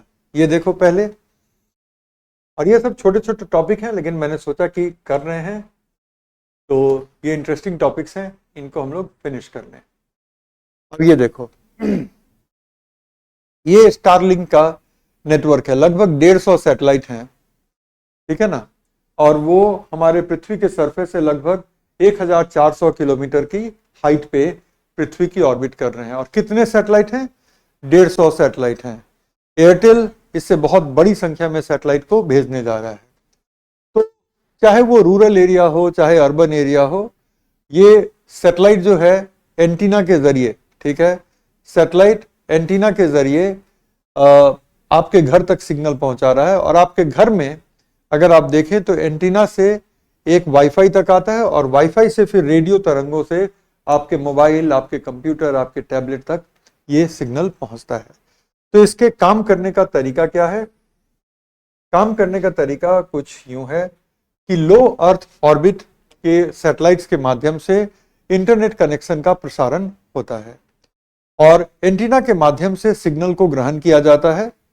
और सैटेलाइट से या तो रेडियो वेव के जरिए आती है या लेजर के जरिए आती है। स्टारलिंक लेजर के जरिए सिग्नल भेजती है और दूसरी कंपनियां जो हैं वो रेडियो वेव के जरिए सिग्नल भेजती हैं। तो स्टारलिंक का एक बेनिफिट ये है कि स्टारलिंक का डेटा ट्रांसमिशन जो है, चूंकि वो लाइट बेस्ड है, तो वो थोड़ा सा ज्यादा डेटा वो कम ही समय में ट्रांसफर कर सकती है दूसरे रेडियो वेव पे, लेकिन वो भी कोई कमजोर नहीं है। और फिर एंटीना से केबल के माध्यम से आपके सेट टॉप बॉक्स में जाएगा, जो कि एक वायरलेस इंटरनेट का राउटर भी होता है। और फिर घर में वाईफाई के माध्यम से आपके जितने डिवाइसेस हैं वो सारे के सारे डिवाइसेस जुड़ जाएंगे। इसका बेनिफिट क्या क्या है? सुदूर इलाकों में ब्रॉडबैंड इंटरनेट पहुंच सकेगा। संचार, व्यापार, जन सुविधाएं, सरकारी सेवाएं, चिकित्सा एवं शिक्षा, सबको बढ़ावा मिलेगा। और यही उद्देश्य नेशनल ऑप्टिक फाइबर मिशन का भी है, जो कि अभी तक पूरा नहीं हो पाया, कि सुदूर इलाकों तक हाई लेवल का ब्रॉडबैंड इंटरनेट मिल सके। क्या हुआ कि आधे रास्ते पे जाकर के हमारा ये जो प्रोजेक्ट है वो मोबाइल इंटरनेट पर आश्रित हो गया कि अब तो मोबाइल इंटरनेट भी 4G आ गया तो अच्छे रेट पे डेटा है। लेकिन जब आप सुदूर गांव में जाएंगे, अब जैसे मेरा ही गांव है बिहार में, तो हालांकि अब तो माँ पिताजी शहर में रहते हैं, लेकिन जो मेरा पैतृक गांव है वहां पे जाते हैं तो ऑप्टिक फाइबर इंटरनेट नहीं है। और अगर हम बात करें मोबाइल इंटरनेट की तो वहां पे इतने कम टावर हैं कि 4G अच्छा कनेक्शन आप बिल्कुल भूल जाए। और ये बात मैं बता रहा हूं आज से 2-2.5 महीने पहले की। अब हो सकता है कि ये चीजें सुधर गई हो तो अलग बात है, 2-2.5 महीने पहले तक नहीं थी। तो नेशनल ऑप्टिक फाइबर मिशन का भी ये था कि दूर दराज के किसी भी हिंदुस्तान के कोने में हाई लेवल का ब्रॉडबैंड इंटरनेट ऑप्टिक फाइबर के जरिए पहुंचाया जाए, जो कि अभी तक पॉसिबल नहीं हो पाया है। बेहतर इंटरनेट कनेक्शन, जिन एरियाज में लोगों को मिला भी हुआ है अच्छा ब्रॉडबैंड, तो उनको और भी अच्छा इंटरनेट कनेक्शन मिले, उनको और भी अच्छी डेटा स्पीड मिले। तो ये सारी चीजें भी गौरतलब होती हैं। चिंतनीय मुद्दे क्या हैं? सबसे पहली बात क्या है कि इंटरनेट सेवा महंगी होने की संभावना है। इंस्टॉलेशन जटिल और महंगा हो सकता है। नई तकनीक है तो सेवा में रुकावट की भी संभावना हो सकती है। और नवंबर 2021 तक सरकार के पास इसको लेकर के कोई नीति नहीं थी। आज भी कोई नीति नहीं है, सिवाय इसके कि स्टारलिंक इंडिया में नहीं चलेगा। नवंबर में, एक्चुअली मैंने नवंबर का रेफरेंस पॉइंट क्यों लिया, क्योंकि हमारे मंत्री ने ये घोषणा की थी, घोषणा नहीं, संसद में जवाब दिया था नवंबर 2021 में कि भारत के पास मोबाइल सैटेलाइट इंटरनेट को लेकर के अभी किसी राष्ट्रीय नीति का अभाव है। और अभी तक वो राष्ट्रीय नीति का अभाव है ही। नवंबर 2021 में उन्होंने स्वीकार किया था। आज भी राष्ट्रीय नीति का अभाव है, लेकिन दूरसंचार मंत्रालय ने एक नोटिस जारी करके ये बोला कि इंडिया में स्टारलिंक का कनेक्शन नहीं अलाउ होगा। दूसरे शब्दों में, स्टारलिंक का एंटीना इंडिया में नहीं लगेगा। अगर एंटीना आ गया तो कनेक्शन तो अपने आप आ जाएगा, लेकिन इंडिया में उसको बैन कर रखा है कि स्टारलिंक नहीं आएगा, हमारा इंटरनेट रेगुलेटेड होगा। ठीक है, अब हम आ गए दो लास्ट टॉपिक पे। ठीक है, हमारा सबसे पहला टॉपिक है सेल्फ ड्राइविंग कार और दूसरा टॉपिक रहेगा हाइपर लूप का। तो सेल्फ ड्राइविंग कार और उसके बाद हाइपर लूप। कई लोग कह रहे हैं मेरे गांव में 5G चलता है, तो अब मैं क्या करूं, मेरे गांव में नहीं चलता है। अब गांव तो मैं बदल नहीं लूंगा, अपना जो है वही रहेगा। हम लोग 5G का इंतजार करेंगे, आप 5G को एंजॉय कीजिए।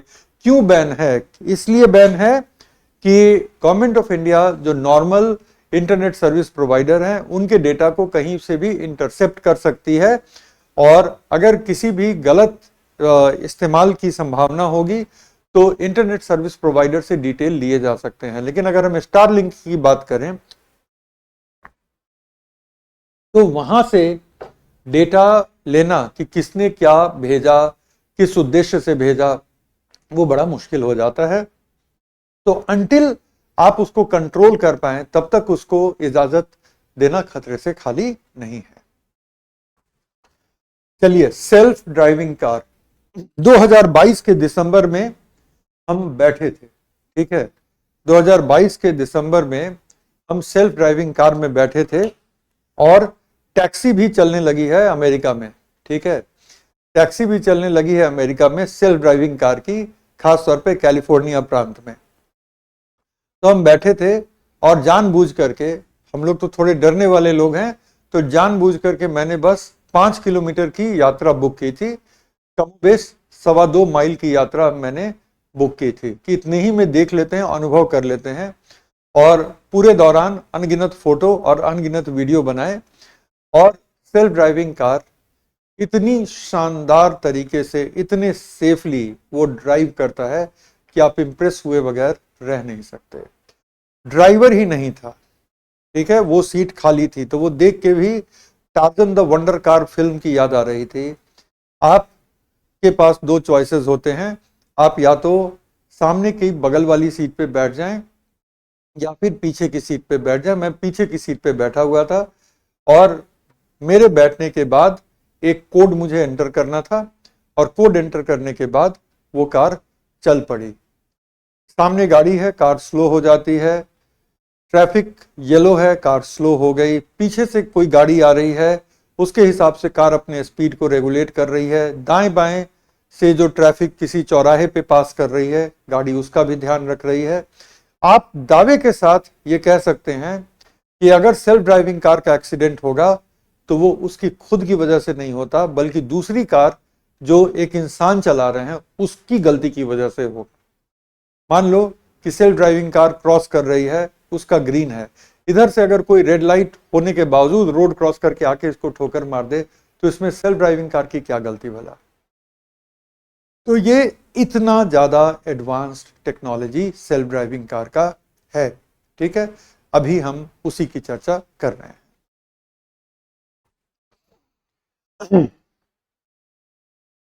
पीसीआर, आरएफएलपी, 5G जितना कराया है पहले उस पर ध्यान दो।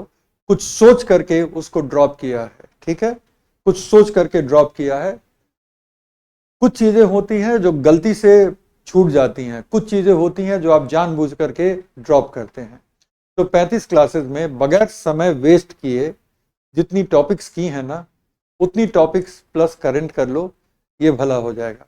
ठीक है, तो और अभी जो चल रहा है, अगर उस टॉपिक के एकदम से एक्सपर्ट नहीं हो तो उस टॉपिक पे ध्यान दे दो। चलो, सेल्फ ड्राइविंग कार्स स्वचालित होते हैं, मतलब खुद से चलते हैं, लेकिन आंशिक रूप से स्वनिर्देशित होते हैं। चलते खुद हैं, लेकिन निर्देश आंशिक रूप से ही उनका अपना चलता है, बाकी निर्देश आप देते हैं कि आपको कहां जाना है और कैसे जाना है। ठीक है, तो सर्वोपरि मानव निर्देशित ये गाड़ियां होती हैं। यहां पे हम देखने जा रहे हैं कि ये सेल्फ ड्राइविंग कार्स क्या होते हैं, काम कैसे करते हैं, अभी की स्थिति क्या है, अपेक्षित लाभ और चिंता के मुद्दे क्या हैं। तो ये है क्या, तो कंप्यूटर से नियंत्रित है, एआई से ऑगमेंटेड है, एआई से संवर्धित है और कई प्रकार के सेंसर से युक्त है, और जिसकी वजह से ये काफी हद तक एक ऑटोनमस व्हीकल है, स्वायत्त वाहन है, जो सामान्य परिस्थितियों में बिना किसी ह्यूमन इंटरफेरेंस के चल सकती है और आपको अपने गंतव्य तक पहुंचा सकती है। ठीक है, यात्रा के किसी भी चरण में ड्राइवर के द्वारा इस वाहन को नियंत्रित किया जा सकता है। ड्राइवर की कुर्सी, अगर आप ऑथराइज्ड यूजर हैं, जो टैक्सी में नहीं होगा, लेकिन अगर आप ऑथराइज्ड यूजर हैं, आपकी अपनी कार है, तो आप बेशक ड्राइवर की कुर्सी पे बैठ सकते हैं और किसी भी स्टेज पे अगर आप उसको अपने कंट्रोल में लेना चाहते हैं तो वो ऑप्शन हमेशा ही रहेगा, जिसको हम कहते हैं मैनुअल ओवर राइड, कि गाड़ी चल रही है लेकिन मैनुअली आप उसको ओवरराइड कर सकते हैं। अब देखते हैं कि ये काम कैसे करता है। ड्राइवर के द्वारा, ठीक है, ड्राइवर जरूरी नहीं कि ड्राइवर की सीट पे ही बैठा रहे, लेकिन ड्राइवर के द्वारा गाड़ी स्टार्ट कब करनी है, गंतव्य की सूचना दी जाएगी और चालन का तरीका चुना जाएगा। चालन का तरीका मतलब क्या ये पूर्णतः मानव नियंत्रित हो, आंशिक रूप से कंप्यूटर नियंत्रित, या पूर्णतः कंप्यूटर नियंत्रित हो, और पूर्णतः कंप्यूटर नियंत्रित होने पर भी ये मानव नियंत्रित हो सकता है, या मिक्स्ड नियंत्रण हो। फिर यात्रा शुरू होती है। जो गाड़ी का नेविगेशन तंत्र है वो सबसे तेज रास्ते का चयन करता है। उसको इस बात की परवाह नहीं है कि ये रास्ता छोटा है या ये रास्ता लंबा है, उसको शॉर्टकट की परवाह नहीं है। उसको ये परवाह है कि सबसे जल्दी आप अपने गंतव्य तक किस रास्ते से पहुंच सकते हैं। वो रास्ता लंबा हो, लेकिन अगर उस पर ट्रैफिक कम होगा तो उसी रास्ते का वो सिलेक्शन करेगा। तो नेविगेशन तंत्र सबसे तेज मार्ग का चयन करता है और उसके बाद दिशा निर्देशन करता है। कई प्रकार के सेंसर होते हैं। आसपास चल रहे वाहन और दूसरे ऑब्जेक्ट को देखने के लिए कैमरास होते हैं, लाइडार होते हैं, ठीक है, लाइट डिटेक्शन एंड रेंजिंग जिसको कहते हैं, नॉर्मल रडार होते हैं वगैरह। बैटरी या ईंधन के स्तर और उसके खपत की दर के लिए एक अलग सेंसर होता है। ट्रैफिक के जो निर्देश लाइट वगैरह होते हैं, अलग अलग बोर्ड लगे होते हैं कि यहाँ पे आप 40 के ही स्पीड से जाएंगे, स्कूल है आप धीमे चलेंगे वगैरह। तो उसको पढ़ने के लिए कंप्यूटर विजन होता है और उसको एनालाइज करने के लिए एआई होता है। ट्रैफिक की सामान्य बातें भी उसको देखने के लिए, उसको समझने के लिए कंप्यूटर विजन होता है और कई सारे ट्रैफिक रूल ऑलरेडी इसमें इंक्लूड की रहती है। और ये सब के सब सेंसर सीपीयू को सूचना देते हैं।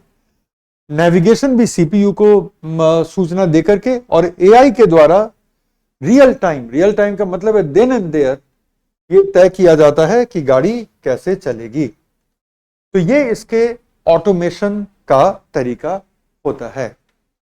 आगे चलते हैं।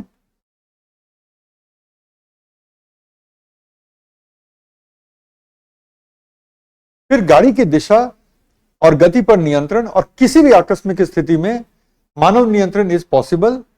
तो अगर मानव नियंत्रण आप चाहते हैं तो ड्राइवर का, ठीक है ना, ड्राइवर का ड्राइविंग सीट पर बैठे रहना जरूरी है। ठीक है, प्राथमिकता का क्रम क्या है? प्राथमिकता का क्रम सवारी की सुरक्षा और सड़क पर चल रहे दूसरे वाहन और व्यक्तियों की सुरक्षा सबसे पहला। दूसरा, गंतव्य तक कम से कम समय में पहुंचना दूसरा। तीसरा, कम से कम एनर्जी, एनर्जी ज्यादा लगे लेकिन आपको गंतव्य पर जल्दी पहुंचाना, उससे ऊपर की प्राथमिकता है। और उससे भी पहली प्राथमिकता है कि आप सुरक्षित रहें, सड़क पर जो दूसरी गाड़ियां चल रही हैं वो सुरक्षित रहें, और सड़क पर जो लोग चल रहे हैं वो सुरक्षित रहें। और लास्ट में कंफर्ट, कि आप कंफर्टेबल कैसे रहें। अब एक डायग्राम देखेंगे। ये डायग्राम दिखाता है कि इसमें किस तरह से तरह तरह के उपकरण लगे होते हैं, इसको देख लीजिए। और ये ऑब्वियसली आपके साथ शेयर तो होगा ही। आई होप जब आप देख पा रहे हैं। ये है हमारा सेल्फ ड्राइविंग कार का एक मॉडल, एक प्रोटोटाइप। तो टॉप पे एक लाइडार लगा होता है, ये रोटेट कर रहा होता है, जैसे गाड़ियों की लाल बत्ती जैसे रोटेट कर रही होती है, तो टॉप पे एक लाइडार लगा होता है, वो हर डायरेक्शन में लेजर मारता रहता है, और लेजर जाएगा किसी भी ऑब्जेक्ट से टकरा करके वापस आएगा। लेजर क्या है? एक बहुत ही फोकस्ड बीम ऑफ लाइट है। तो लेजर लाइट के वेग से जाएगा और उसी वेग से वापस आएगा, और किसी भी ऑब्जेक्ट से टकरा करके वापस आएगा, और आपका कंप्यूटर इतने में समझ जाएगा कि वो ऑब्जेक्ट कितनी दूर है। ठीक है, वो ऑब्जेक्ट कितनी दूर है, वो लाइडार टॉप पे है, और 360 डिग्री आगे पीछे दाएं बाएं एंगल पे 360 डिग्री आपको इंफॉर्मेशन देगा। कौन? ये लाइडार यूनिट। साथ ही साथ कैमराज लगे हुए हैं, और कैमराज जो हैं वो मल्टीपल इमेज लेते हैं और डेप्थ का आइडिया देते हैं कि ये इसके पीछे है, ये इसके आगे है। ठीक है, तो मल्टीपल इमेज लेकर के कैमरा आपको डेप्थ का आइडिया देते हुए सीपीयू को डेटा देते हैं। ड्राइवर को डेटा नहीं देंगे, ड्राइवर तो इतना डेटा प्रोसेस ही नहीं कर पाएगा। सीपीयू जो सेंट्रल प्रोसेसिंग यूनिट है आपके कार का, उसको ये डेटा देते हैं। मेन कंप्यूटर गाड़ी के पीछे लगा होता है, जो ऑलरेडी बहुत पावरफुल कंप्यूटर होता है, और पावरफुल ही नहीं होता है बल्कि एआई एल्गोरिदम से लैस होता है। फिर आप देखो तो सामने एक लाइडार यूनिट होता है, फिर लेफ्ट राइट सामने पीछे रडार सेंसर्स होते हैं, देख रहे हो। सो रडार जो है रेडियो वेव भेजेगा, लाइट नहीं भेजता, रेडियो वेव भेजेगा, क्योंकि जब फॉग का कंडीशन होता है ना, जब फॉग का कंडीशन होता है तो लाइट तो जाती नहीं है, तो लाइडार तो फेल हो जाएगा। तब क्या करोगे आप? तब हमारा ये रडार काम करता है, रडार रेडियो वेव भेजता है, और रेडियो वेव जब रिफ्लेक्ट होके आती है तो रडार बता देगा। नहीं तो आपकी जो है ड्राइवरलेस कार फॉग में तो चलेगी ही नहीं, तो उसके लिए रडार भी लगे होते हैं, left right front end back. तो इतने तरह के सेंसर्स लगे होते हैं। और थोड़ा सा लाइडार के बारे में भी बता दिया है। लाइडार का मतलब होता है लाइट डिटेक्शन एंड रेंजिंग, प्रकाश की किरणों पर आधारित होता है। रेडार जो होता है रेडियो डिटेक्शन एंड रेंजिंग, जो रेडियो तरंगों पर आधारित होता है। लाइडार का रिसीवर है ये। तो सबसे पहले लाइडार एक लाइट इधर भेजेगा, और वो लाइट जब रिफ्लेक्ट होकर आएगी तो लाइडार का रिसीवर जो है उसको लेगा, और लाइडार में यहां पे सेंटर में एक प्रकाश या लेजर का स्रोत होता है जो प्रकाश को भेजता है, और ऑब्जेक्ट से टकरा के जो आई लाइडार का रिसीवर। और उससे क्या होता है कि ऑब्जेक्ट से जो चीजें टकरा के आई उसको इमीडिएटली वो डेटा को भेजता है सीपीयू में, जो कि उसका वो एनालिसिस करता है। तो ये है ड्राइवरलेस कार के काम करने का तरीका। और ड्राइवरलेस कार इंडिया में बैटरी ऑपरेटेड कार तो आ ही गई है, आने वाले वक्त में बढ़ेगी, लेकिन इंडिया में जितना ट्रैफिक कंजेशन है ये सोच पाना मुश्किल है कि इंडिया में ड्राइवरलेस कार कितनी सफल होगी। ये आने वाला वक्त बताएगा। तो वहां पे अब हम लोग अपने डिस्कशन से विमुख हो जाएंगे अगर उस डायरेक्शन में जाएंगे कि इंडिया में इसका क्या स्कोप है। मुझे बहुत स्कोप नहीं लगता। ये सेम चीज है, कैमरा रडार लाइडार, जो कि पिछले वाले पेज पे था, तो आप इसको देख लीजिएगा। ये खुद से देखने की चीज है, वो हमने एक्सप्लेन कर लिया है। लाभ सबसे पहले सुविधा कि अगर आपको वाहन चलाना नहीं भी आता है तो भी आप अपने वाहन से गंतव्य तक जा सकते हैं। अभी ड्राइविंग सीखनी पड़ती है। नए शहर में बिना किसी परेशानी के आप अपने गंतव्य तक जा सकते हैं। किसी शहर में पहली बार भी आए हैं तो भी आप बिना परेशानी के आपका कार आपको गंतव्य तक ले जाएगा। जो बूढ़े लोग हैं, अस्वस्थ लोग हैं, शारीरिक रूप से जो कम सक्षम लोग हैं, उनके लिए बहुत सहायक है। विश्वसनीयता, अभी तक के परीक्षण काफी सुरक्षित रहे हैं। और अगर सारे कार सेल्फ ड्राइविंग हो जाए तो सब के सब रूल को फॉलो करेंगे और रोड एक्सीडेंट न के बराबर रहे। चिंतनीय बिंदु, बिल्कुल नई प्रौद्योगिकी है, इसलिए सुरक्षा परीक्षण और होना चाहिए। अगर किसी ने आपके कार को हैक कर लिया तो फिर आप एक जगह जाना चाह रहे हैं और आप हैक होकर के अपनी ही कार में लॉक होकर के कहीं और पहुंच जाएंगे। ठीक है। डेटा सुरक्षा एवं निजता का प्रश्न, राइट। आपकी कार को उस हर चप्पे चप्पे की जानकारी होगी जहां आप गए हैं, क्या आप वो चाहते हैं। ठीक है। रोजगार का प्रश्न, दुनिया के बहुत सारे देशों में लोग ड्राइविंग का रोजगार प्राप्त करके अपनी जिंदगी चलाते हैं, उनका क्या। ऐसे कार महंगे होंगे पक्के तौर पे, और भारत जैसे देश में इसकी कितनी उपयोगिता और इसकी कितनी प्रासंगिकता है वो भी देखने वाली बात रहेगी। ठीक है। तो ये हो गया हमारा। Finally last topic, hyper loop. पहले हम लोग बात करें मैग्नेटिक लेविटेशन टेक्नोलॉजी की। मैग्नेटिक लेविटेशन टेक्नोलॉजी का मतलब होता है कि अगर ये मेरा फोन और ये दोनों ही एक ही मैग्नेटिक पोल, फोन का स्क्रीन और ये रिमोट कंट्रोल दोनों का एक ही मैग्नेटिक पोल होगा, तो ये रिमोट कभी भी मेरे फोन के स्क्रीन पे ऐसा लेटा हुआ नहीं पाया जाएगा, हमेशा यूं ऐसे थोड़ा सा इसे ऊपर रहेगा ये। ठीक है। और उसके बाद अगर हम मैग्नेटिक फील्ड को बदलते चले जाएं तो ये इसके ऊपर भी रहेगा और मूव भी करेगा।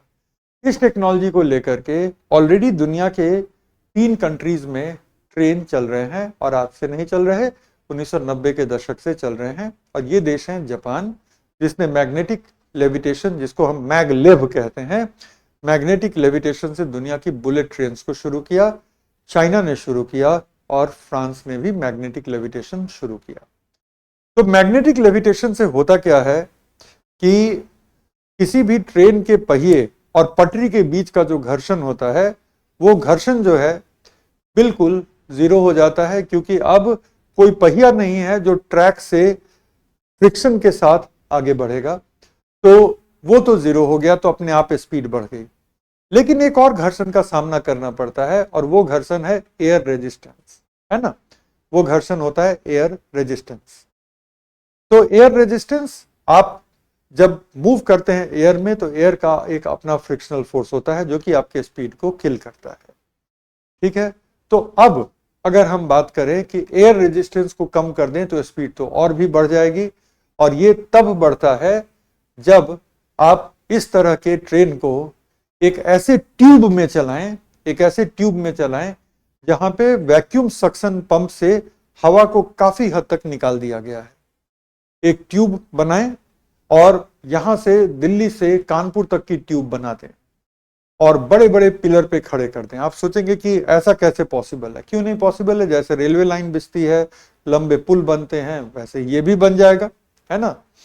तो पुल के जरिए आप एक ट्यूब की सिस्टम कर दे दिल्ली से कानपुर तक की।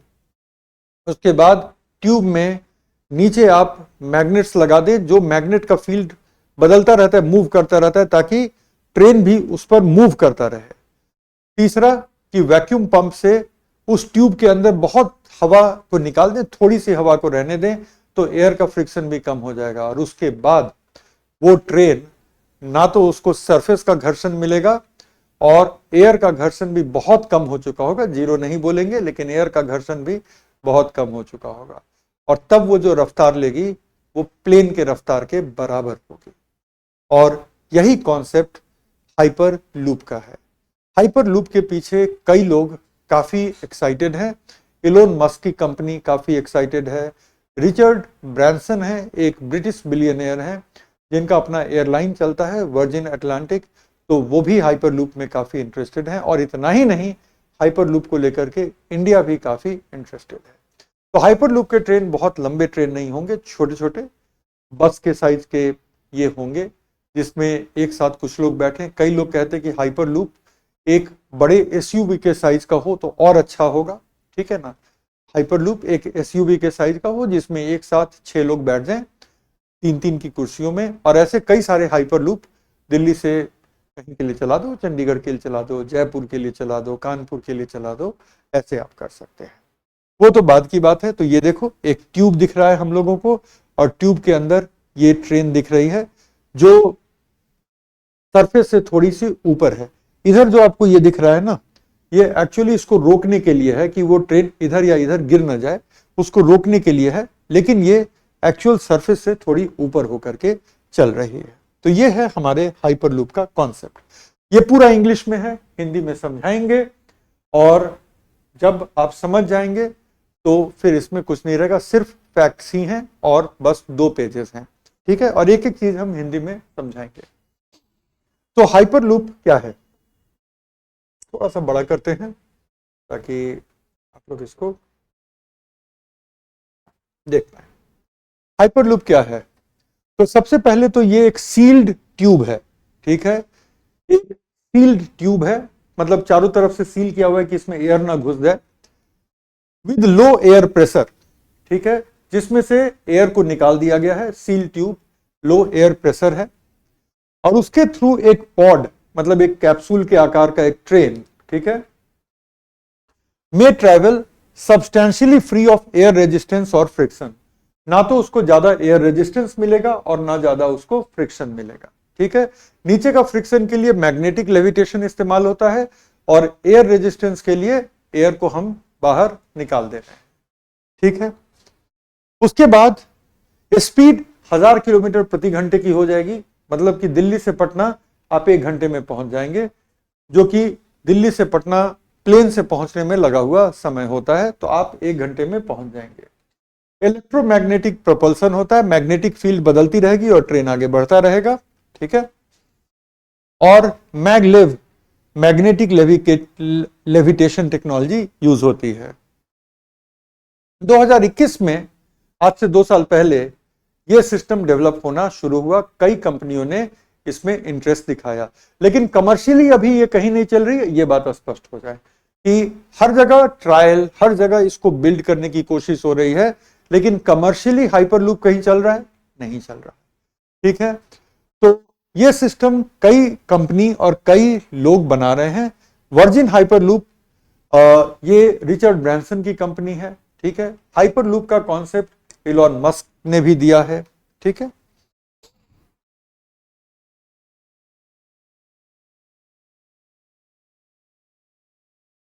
और ये देखो, जो पहला ट्रायल हुआ था वो मई 2017 में शुरू किया गया था, बहुत छोटे इलाके में, 1 मील की दूरी में पहला ट्रायल हुआ था, और वो सक्सेसफुल रहा था। जो पहला ट्रायल था वो ट्रायल सक्सेसफुल रहा था अमेरिका के नेवादा डेजर्ट में, जहां पे लास वेगास का शहर है। तो नेवादा डेजर्ट में हाइपरलूप का 1 मील का बनाया गया, आज उसको बढ़ा करके 12 मील का बनाया गया है, और अभी तक 400 से ज्यादा टेस्ट हो गए हैं, और टेस्ट सफल रहे हैं, और टेस्ट के रिजल्ट बहुत शानदार रहे हैं। तो यह है हाइपरलूप का बेसिक।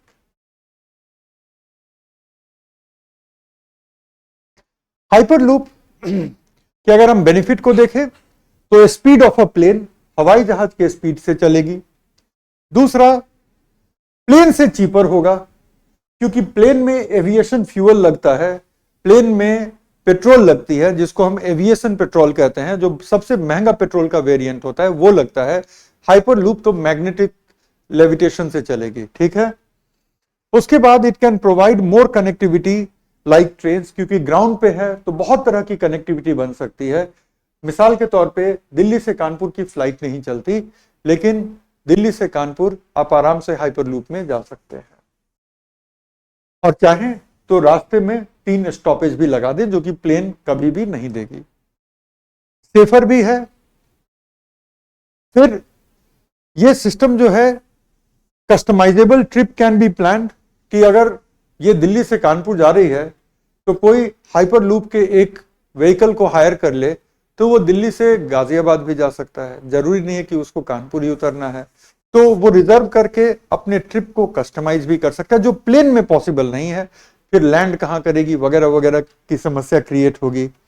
फिर इंडिया जैसे कंट्री में जहां पे शहर काफी पास पास में है, बहुत दूर दूर में नहीं है, तो इंडिया जैसे कंट्री में अगर आप हाइपर लूप का अच्छा नेटवर्क बना लें तो ये बड़ा ही सक्सेसफुल हो जाएगा और काफी तेजी से लोगों को एक पॉइंट से दूसरे पॉइंट शायद अफोर्डेबली पहुंचा पाएगा।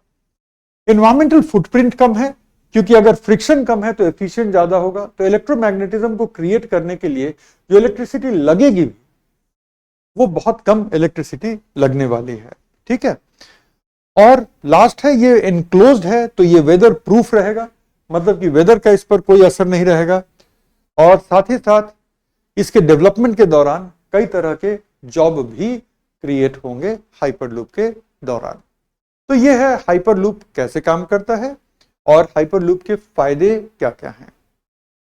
इंडिया हाइपर लूप की दौड़ में पीछे नहीं रहना चाहता, तो हाइपर लूप को लेकर के इंडिया ने कुछ कदम उठाए हैं। पहले चैलेंजेस देख लेते हैं फिर हम देखें। तो एक तो है टेक्नोलॉजी डिवाइड। दुनिया में बहुत कम कंट्रीज के पास हाइपर लूप की टेक्नोलॉजी है, तो कुछ देशों में ये डेवलप होगा, ज्यादातर देशों में ये डेवलप नहीं होगा। कई देशों को ये डेवलप करने के लिए उन देशों के साथ कोलैबोरेशन करना होगा जिनके पास ये टेक्नोलॉजी एक मैच्योर लेवल पर है। Cost of setting up infrastructure जो बहुत ज्यादा होगा, और ये अफोर्डेबल होना चाहिए, नहीं तो लोग इसका इस्तेमाल करना बंद कर देंगे। और लास्टली कि हर तरह की सेफ्टी इंश्योर होनी चाहिए। इंडिया हाइपर लूप की रेस में कतई पीछे नहीं है। तो अगर आप देखें तो यहां से शुरू करते हैं, यहां से शुरू करें। देखो, तो नीति आयोग के सदस्य हैं वीके सारस्वत। उन्होंने एक कमिटी का ये किया, निर्देशन किया कि हाइपर लूप की भारत में क्या संभावनाएं हैं और कहां से कहां हाइपर लूप हम एस्टैब्लिश कर सकते हैं। तो हमने जो यहां पे देखा, एक तो देखा अमृतसर एंड चंडीगढ़ को कनेक्ट करना, और फिर अमृतसर और चंडीगढ़ को दिल्ली से कनेक्ट करना, एक तो वो पॉसिबिलिटी देखा। फिर उसके बाद फरवरी 2018 में ही रिचर्ड ब्रांसन जो वर्जिन के हेड हैं, उन्होंने कहा कि हाइपरलूप पुणे और नवी मुंबई में डेवलप किया जा सकता है। लेकिन फिर कोरोना वायरस आ गया और इस प्रोजेक्ट की फिजिबिलिटी स्टडी रुक गई। फिर धीरे धीरे वो शुरू हुआ। फिर अगर हम बात करें तो महाराष्ट्र में, कर्नाटक में और पंजाब में इसकी फिजिबिलिटी स्टडीज चली हैं, ठीक है। 2020 में एक स्टडी की गई कि क्या बेंगलोर के इंटरनेशनल एयरपोर्ट को सिटी सेंटर से जोड़ने के लिए हाइपरलूप किया जा सकता है। तो इंडिया में कई जगह, पुणे मुंबई के बीच, दिल्ली चंडीगढ़ के बीच, चंडीगढ़ अमृतसर के बीच, दिल्ली अमृतसर के बीच, है ना, बेंगलोर के एयरपोर्ट जो कि शहर से बहुत ज्यादा दूर है, बेंगलोर के एयरपोर्ट से सिटी सेंटर के बीच। तो इस तरह के कई तरह के फिजिबिलिटी स्टडीज की गई हैं और उम्मीद की जाती है कि 2025 तक हम लोग सेफ्टी वगैरह की स्टडी करके और इस चीज के लिए रेडी हो जाएंगे कि 2030 तक, मतलब आज से 7 साल में, हम हाइपरलूप को इंडिया में लॉन्च कर पाए। तो ये चीज है, ठीक है। तो हाइपरलूप टेक्नोलॉजी, इसके फायदे, इसकी कुछ चुनौतियां और इंडिया में इसकी क्या सिचुएशन है, ये सारी चीजें हमने सीख ली। और इसके साथ हमारा ये जो टॉपिक का जो सिलसिला था, ये टॉपिक का सिलसिला अब फिनिश होता है। अब थोड़ी वो बातें जो कि क्लास जब कोई एरिया कंप्लीट होता है तो टीचर और स्टूडेंट के बीच होना चाहिए। अब वो बातें अगले 20-25 मिनट तक। उसके बाद साइंस एंड टेक्नोलॉजी की ये जो डेली क्लासेस का लगभग 2 महीने का जो सिलसिला रहा, जहाँ पे सोच समझ करके मैंने कई टॉपिक्स को नया जोड़ा, कई टॉपिक्स जो मुझे बाद में लगा कि ये कौन ही पूछेगा, तो उसको मैंने ड्रॉप कर दिया, ठीक है। तो अब इस चीज को रिवाइज कैसे करना है, अभी तक जो आपका एक्सपोजर रहा साइंस एंड टेक्नोलॉजी के साथ, वो फर्स्ट एक्सपोजर रहा। फर्स्ट एक्सपोजर का मतलब है कि बस अभी अभी साइंस एंड टेक्नोलॉजी मैंने आपको डिलीवर की। ये अभी आपका चूंकि फर्स्ट एक्सपोजर है तो ऐसा रेयरली होगा कि 100% चीजें एक ही बार में समझ में आ जाए। लेकिन अगर इसी चीज को आप दोबारा रिवाइज करेंगे तो इसी चीज की समझ बहुत ही माइन्यूट, बहुत ही सूक्ष्म होती चली जाएगी। तो जो सबसे पहली शर्त है वो शर्त यह है कि आप जो कुछ भी लिखा है, जितने पीडीएफ दिए हैं, और अगले 5-6 दिनों में और भी कई सारे पीडीएफ आप लोगों के साथ शेयर किया जाएगा। तो वो आप अपने कोर्स का पोर्टल चेक करते रहिएगा और पीडीएफ आपको ऐड होता मिलता रहेगा। तो अगले 5 दिनों में, मतलब 5 या 6 दिसंबर तक और भी जो पीडीएफ मिलेंगे, सबसे पहला मिशन तो ये बनाए कि हर रोज कम से कम 1 घंटे का समय आप उनको रिवाइज करने के लिए दें। 1 घंटे का समय निकालने के लिए थोड़ा एफर्ट लेना होगा, क्योंकि मुझे पता है कि आप में से ज़्यादातर लोग कहीं ना कहीं किसी न किसी दूसरी क्लासेस में भी व्यस्त हैं। कहीं ना कहीं से मतलब है कि आपके बैच में कुछ और क्लासेस चल रही होंगी, उनके साथ आप व्यस्त हैं। हो सकता है कि आप में से कुछ लोग किसी विषय की कहीं कोचिंग भी लेते हों, तो वो व्यस्तता होगी। आप में से बहुत सारे लोग कॉलेज गोइंग स्टूडेंट हैं, तो कॉलेज की क्लासेस हो गई। तो सबसे पहली बात है कि 1 घंटे का समय निकालें और कम से कम 1 महीने के लिए निकालें। और 1 घंटे रोज जो कुछ भी हमने किया है पिछले 35 सेशंस में, उनको आप काफी माइन्यूटली पढ़ने की कोशिश करें। 35 सेशन में 2 सेशन हमने इंट्रोडक्टरी लिया था, बाकी के हमारे 33 सेशन पूरे कंटेंट पे हैं। तो वो 33 सेशन आपको रिवाइज करने की जरूरत होगी, और 33 सेशन को रिवाइज करने के लिए 33 डेज की जरूरत है, 1-1 घंटे की। सबसे पहले आप वो रिवाइज करें। अगर लिखने के काम में कहीं कमी हो तो फिर हम कहेंगे कि वो 1 घंटा बढ़ा करके आप उसको 1.5 से 2 घंटा कर दीजिए रियलिस्टिकली, तब वो चीजों को आप लिख पाएंगे जिसको लिखने की जरूरत है। अब बात आती है कि इसको अपडेट कैसे रखा जाए। अपडेट रखने के लिए हम कहेंगे कि बहुत ज्यादा यहां पर लोड लेने की जरूरत है नहीं। बहुत ज्यादा लोड लेने की ऐसे जरूरत नहीं है यहां पर, क्योंकि अपडेट आगे मैं भी कराऊंगा। लेकिन बावजूद इसके आपको वीक में 2 दिन 2-2 घंटे साइंस एंड टेक्नोलॉजी को अपडेट करने के लिए देना पड़ेगा।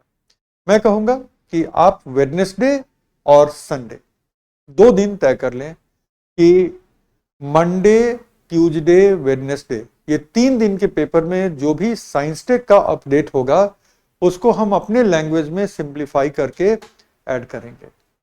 और फिर गुरुवार, शुक्रवार, शनिवार और रविवार को जितना अपडेट होगा वो हम संडे को अपडेट करेंगे। तो संडे को थोड़ा सा ज्यादा काम, इसलिए संडे को थोड़ा ज्यादा काम क्योंकि संडे को आपकी ज्यादातर क्लासेस ऑफ रहती हैं। तो संडे को थोड़ा सा ज्यादा लोड अपने ऊपर ले लीजिएगा और संडे को उस चीज को अंजाम देने की कोशिश करिए। वीक में 2 दिन, लेकिन हर रोज 10 मिनट में आपको ढूंढ लेना होगा कि आपके पेपर में साइंस टेक के अपडेट क्या क्या हैं। और 2 तरह के अपडेट होते हैं। पहला अपडेट जो कि एग्जाम को लेकर के इंपॉर्टेंट है, इंडिया ने किसी नए रॉकेट को लॉन्च किया, इंडिया ने किसी नए सैटेलाइट को लॉन्च किया, तो ये सारे जो हैं वो एग्जाम से रिलेटेड अच्छे अपडेट्स हैं। और फिर आप देखते हैं कुछ अपडेट ऐसे हल्की फुल्की कि बंदरों में पार्किंसन डिजीज को एक मेडिसिन देकर के रोक लिया गया है, अमेरिका में स्टडी हुई है। आप उसको बिल्कुल छोड़ दें, वो आपके कौतूहल को बढ़ाता है, थोड़ी देर इंटरटेन करता है, लेकिन जब तक कि वो ह्यूमन पर ट्रायल ना हो जाए, जब तक कि उससे रियल पोटेंशियल ना निकल के आए, तब तक वो आपके लिए कतई जरूरी नहीं है। तो इस तरह के मनोरंजक साइंस एंड टेक्नोलॉजी से ये रोबोट निकला है, अब वो ये कर पा रहा है, वो सब करने की बिल्कुल जरूरत नहीं है। ठीक है, बहुत होगा तो क्या होगा कि उस एग्जाम्पल को लेके आप जोड़ दें। बहुत होगा तो ये होगा कि आप उस एग्जाम्पल को लेके वहां पे जोड़ देंगे जहां पे हमने रोबोटिक्स के एप्लीकेशंस की चर्चा की है, लेकिन उससे ज्यादा उसका कोई रोल नहीं है, वो वन लाइनर है आपके लिए। और बहुत सारे न्यूज तो वन लाइनर के भी बराबर नहीं है, लेकिन जरूरी है उन न्यूज को समझना जो डायरेक्ट इंडिया से रिलेटेड हैं या कुछ अभी खास न्यूज में बने, इंडिया से डायरेक्टली रिलेटेड ना होकर के भी कुछ ज्यादा ही वो न्यूज में बने हुए हैं, तो उनको समझने की जरूरत होगी। और इस तरह के न्यूज को आप इकट्ठा करके रखें मंडे को, ट्यूसडे को और वेडनेसडे को, और वेडनेसडे की शाम में फिर आप 2 घंटे के लिए बैठें और इसको अपडेट करें। अगर आप करेंगे तो आपका साइंस एंड टेक्नोलॉजी पीटी तक अपडेट रहेगा। कम से कम 10 से 12 क्वेश्चन आएंगे आपके पीटी में। तो 10 से 12 क्वेश्चन कम नहीं होते हैं। एक एक क्वेश्चन पे लोग लिस्ट में आते हैं और लिस्ट से बाहर जाते हैं। आप में से बहुत लोगों को लगेगा कि ये अपडेट क्यों करें, हफ्ते में 4 घंटे, फिर हर रोज 15-15 मिनट इस तरह के न्यूज को निकालना वगैरह वगैरह, तो ये क्यों करें सर, लास्ट में करा देंगे। हम तो बिल्कुल करा देंगे, लेकिन तब तक अगर आप इन चीजों से अनभिज्ञ रहे, तब तक अगर आप इन चीजों से बिल्कुल ही अपरिचित रहे, तो जब मैं कराऊंगा तो आप पहली बार सुन रहे होंगे, आपके पास रिवीजन का बिल्कुल वक्त नहीं होगा उस समय। तो इसलिए आप मेरी क्लासेस में परिचित होकर आएं, और परिचित होकर के आएंगे और जब हम कराएंगे तो आपको उसी का बेनिफिट कहीं ज्यादा महसूस होगा। तो ये आपका एक टारगेट होना चाहिए कि आपको अपना परिचय बनाए रखना है, और वो हर चीज जो एग्जाम के लिए जरूरी है उसको लिखना बहुत ही ज्यादा जरूरी होगा। तो आप उसको लिख करके ही नोट्स बनाएंगे। तो रिवीजन अगले 30 दिनों तक आप 1-1 घंटे करेंगे, और अभी से लेके पीटी तक आप वेडनेसडे और संडे को 2-2 घंटे का वक्त देंगे चीजों को अपडेट करने के लिए और चीजों को ऐड करने के लिए। ये करना आपके लिए बहुत ही जरूरी है अगर इस एरिया में आप अच्छा करना चाहते हैं, और अच्छा करना चाहना भी चाहिए, क्योंकि साइंस टेक और इन्वायरमेंट दोनों को अगर मिला दें तो आज की डेट में आपके पीटी में कम से कम 25 क्वेश्चन यहां से निकल जाते हैं, और 25 क्वेश्चन कोई और एरिया नहीं देता। अगर इन दोनों को मिला दें तो ये इकोनॉमी से भी बड़ा एरिया हो जाता है। तो इसलिए आपको ये करना चाहिए। थोड़ा थोड़ा एफर्ट लेंगे तो आपकी एफिशिएंसी बनी रहेगी, और एफिशिएंसी अगर बनी रहेगी तो आप एग्जाम के पहले जब हम रिवाइज कराएंगे तो उसका इफेक्ट बेहतर होगा और आप एग्जाम में बेहतर कर पाएंगे। तो ये एफर्ट आपका रहेगा। अब हम आपसे अगले सेगमेंट में मिलेंगे। अगले सेगमेंट को आज ही टीम के साथ बैठ करके मैं डिस्कस कर लूंगा, और उसके बाद अगला सेगमेंट पक्के तौर पे दिसंबर में शुरू हो रहा है। तो मैं अगले सेगमेंट में आप लोगों से फिर फेस टू फेस होऊंगा। तब तक के लिए अब आप लोग रिवीजन और अपडेशन में लग जाएं। आप लोगों के साथ, हालांकि बीच बीच में मुझे आप लोगों को टोकना पड़ता था कि आप लोग आपस में बातें ना करें वगैरह वगैरह, लेकिन वो आपके लिए हम टोक रहे थे, हम अपने लिए नहीं। मुझे दुख होता था कि इतनी सीरियस टॉपिक चल रही है तो आप लोग किन बातों में लगे हुए। लेकिन आप लोगों को पढ़ा करके हमेशा की तरह बहुत ही मुझे अच्छा लगा। मुझे यह भी अच्छा लगा कि मैंने सोच समझ करके जुडिशियसली टॉपिक्स को पिक किया, और जितना आपको कराना चाहता था उतना कराया। आने वाले वक्त में इंडिया की साइबर सिक्योरिटी पॉलिसी को लेकर के एक यूट्यूब वीडियो कर रहा हूं, पब्लिक हेल्थ पर 2-3 वीडियोस करूंगा, और डीप फेक पे एक वीडियो का रिक्वेस्ट सिर्फ आप लोगों की तरफ से नहीं बल्कि केजीएस की टीम की तरफ से भी आया हुआ है, तो वो भी करेंगे। तो YouTube वीडियोस के जरिए भी आप मेरे कुछ काम को देख रहे होंगे दिसंबर के फर्स्ट वीक के बाद में, और दिसंबर के फर्स्ट वीक के बाद से फिर हम लोग नए सेगमेंट में भी जुड़ेंगे। तो बस आज इतना ही, आप लोगों से इजाजत। और आज इतना ही नहीं बल्कि साइंस टेक की इस कड़ी में इतना ही। अब आप लोगों से इजाजत, और फिर मुलाकात होगी अगले सेगमेंट में।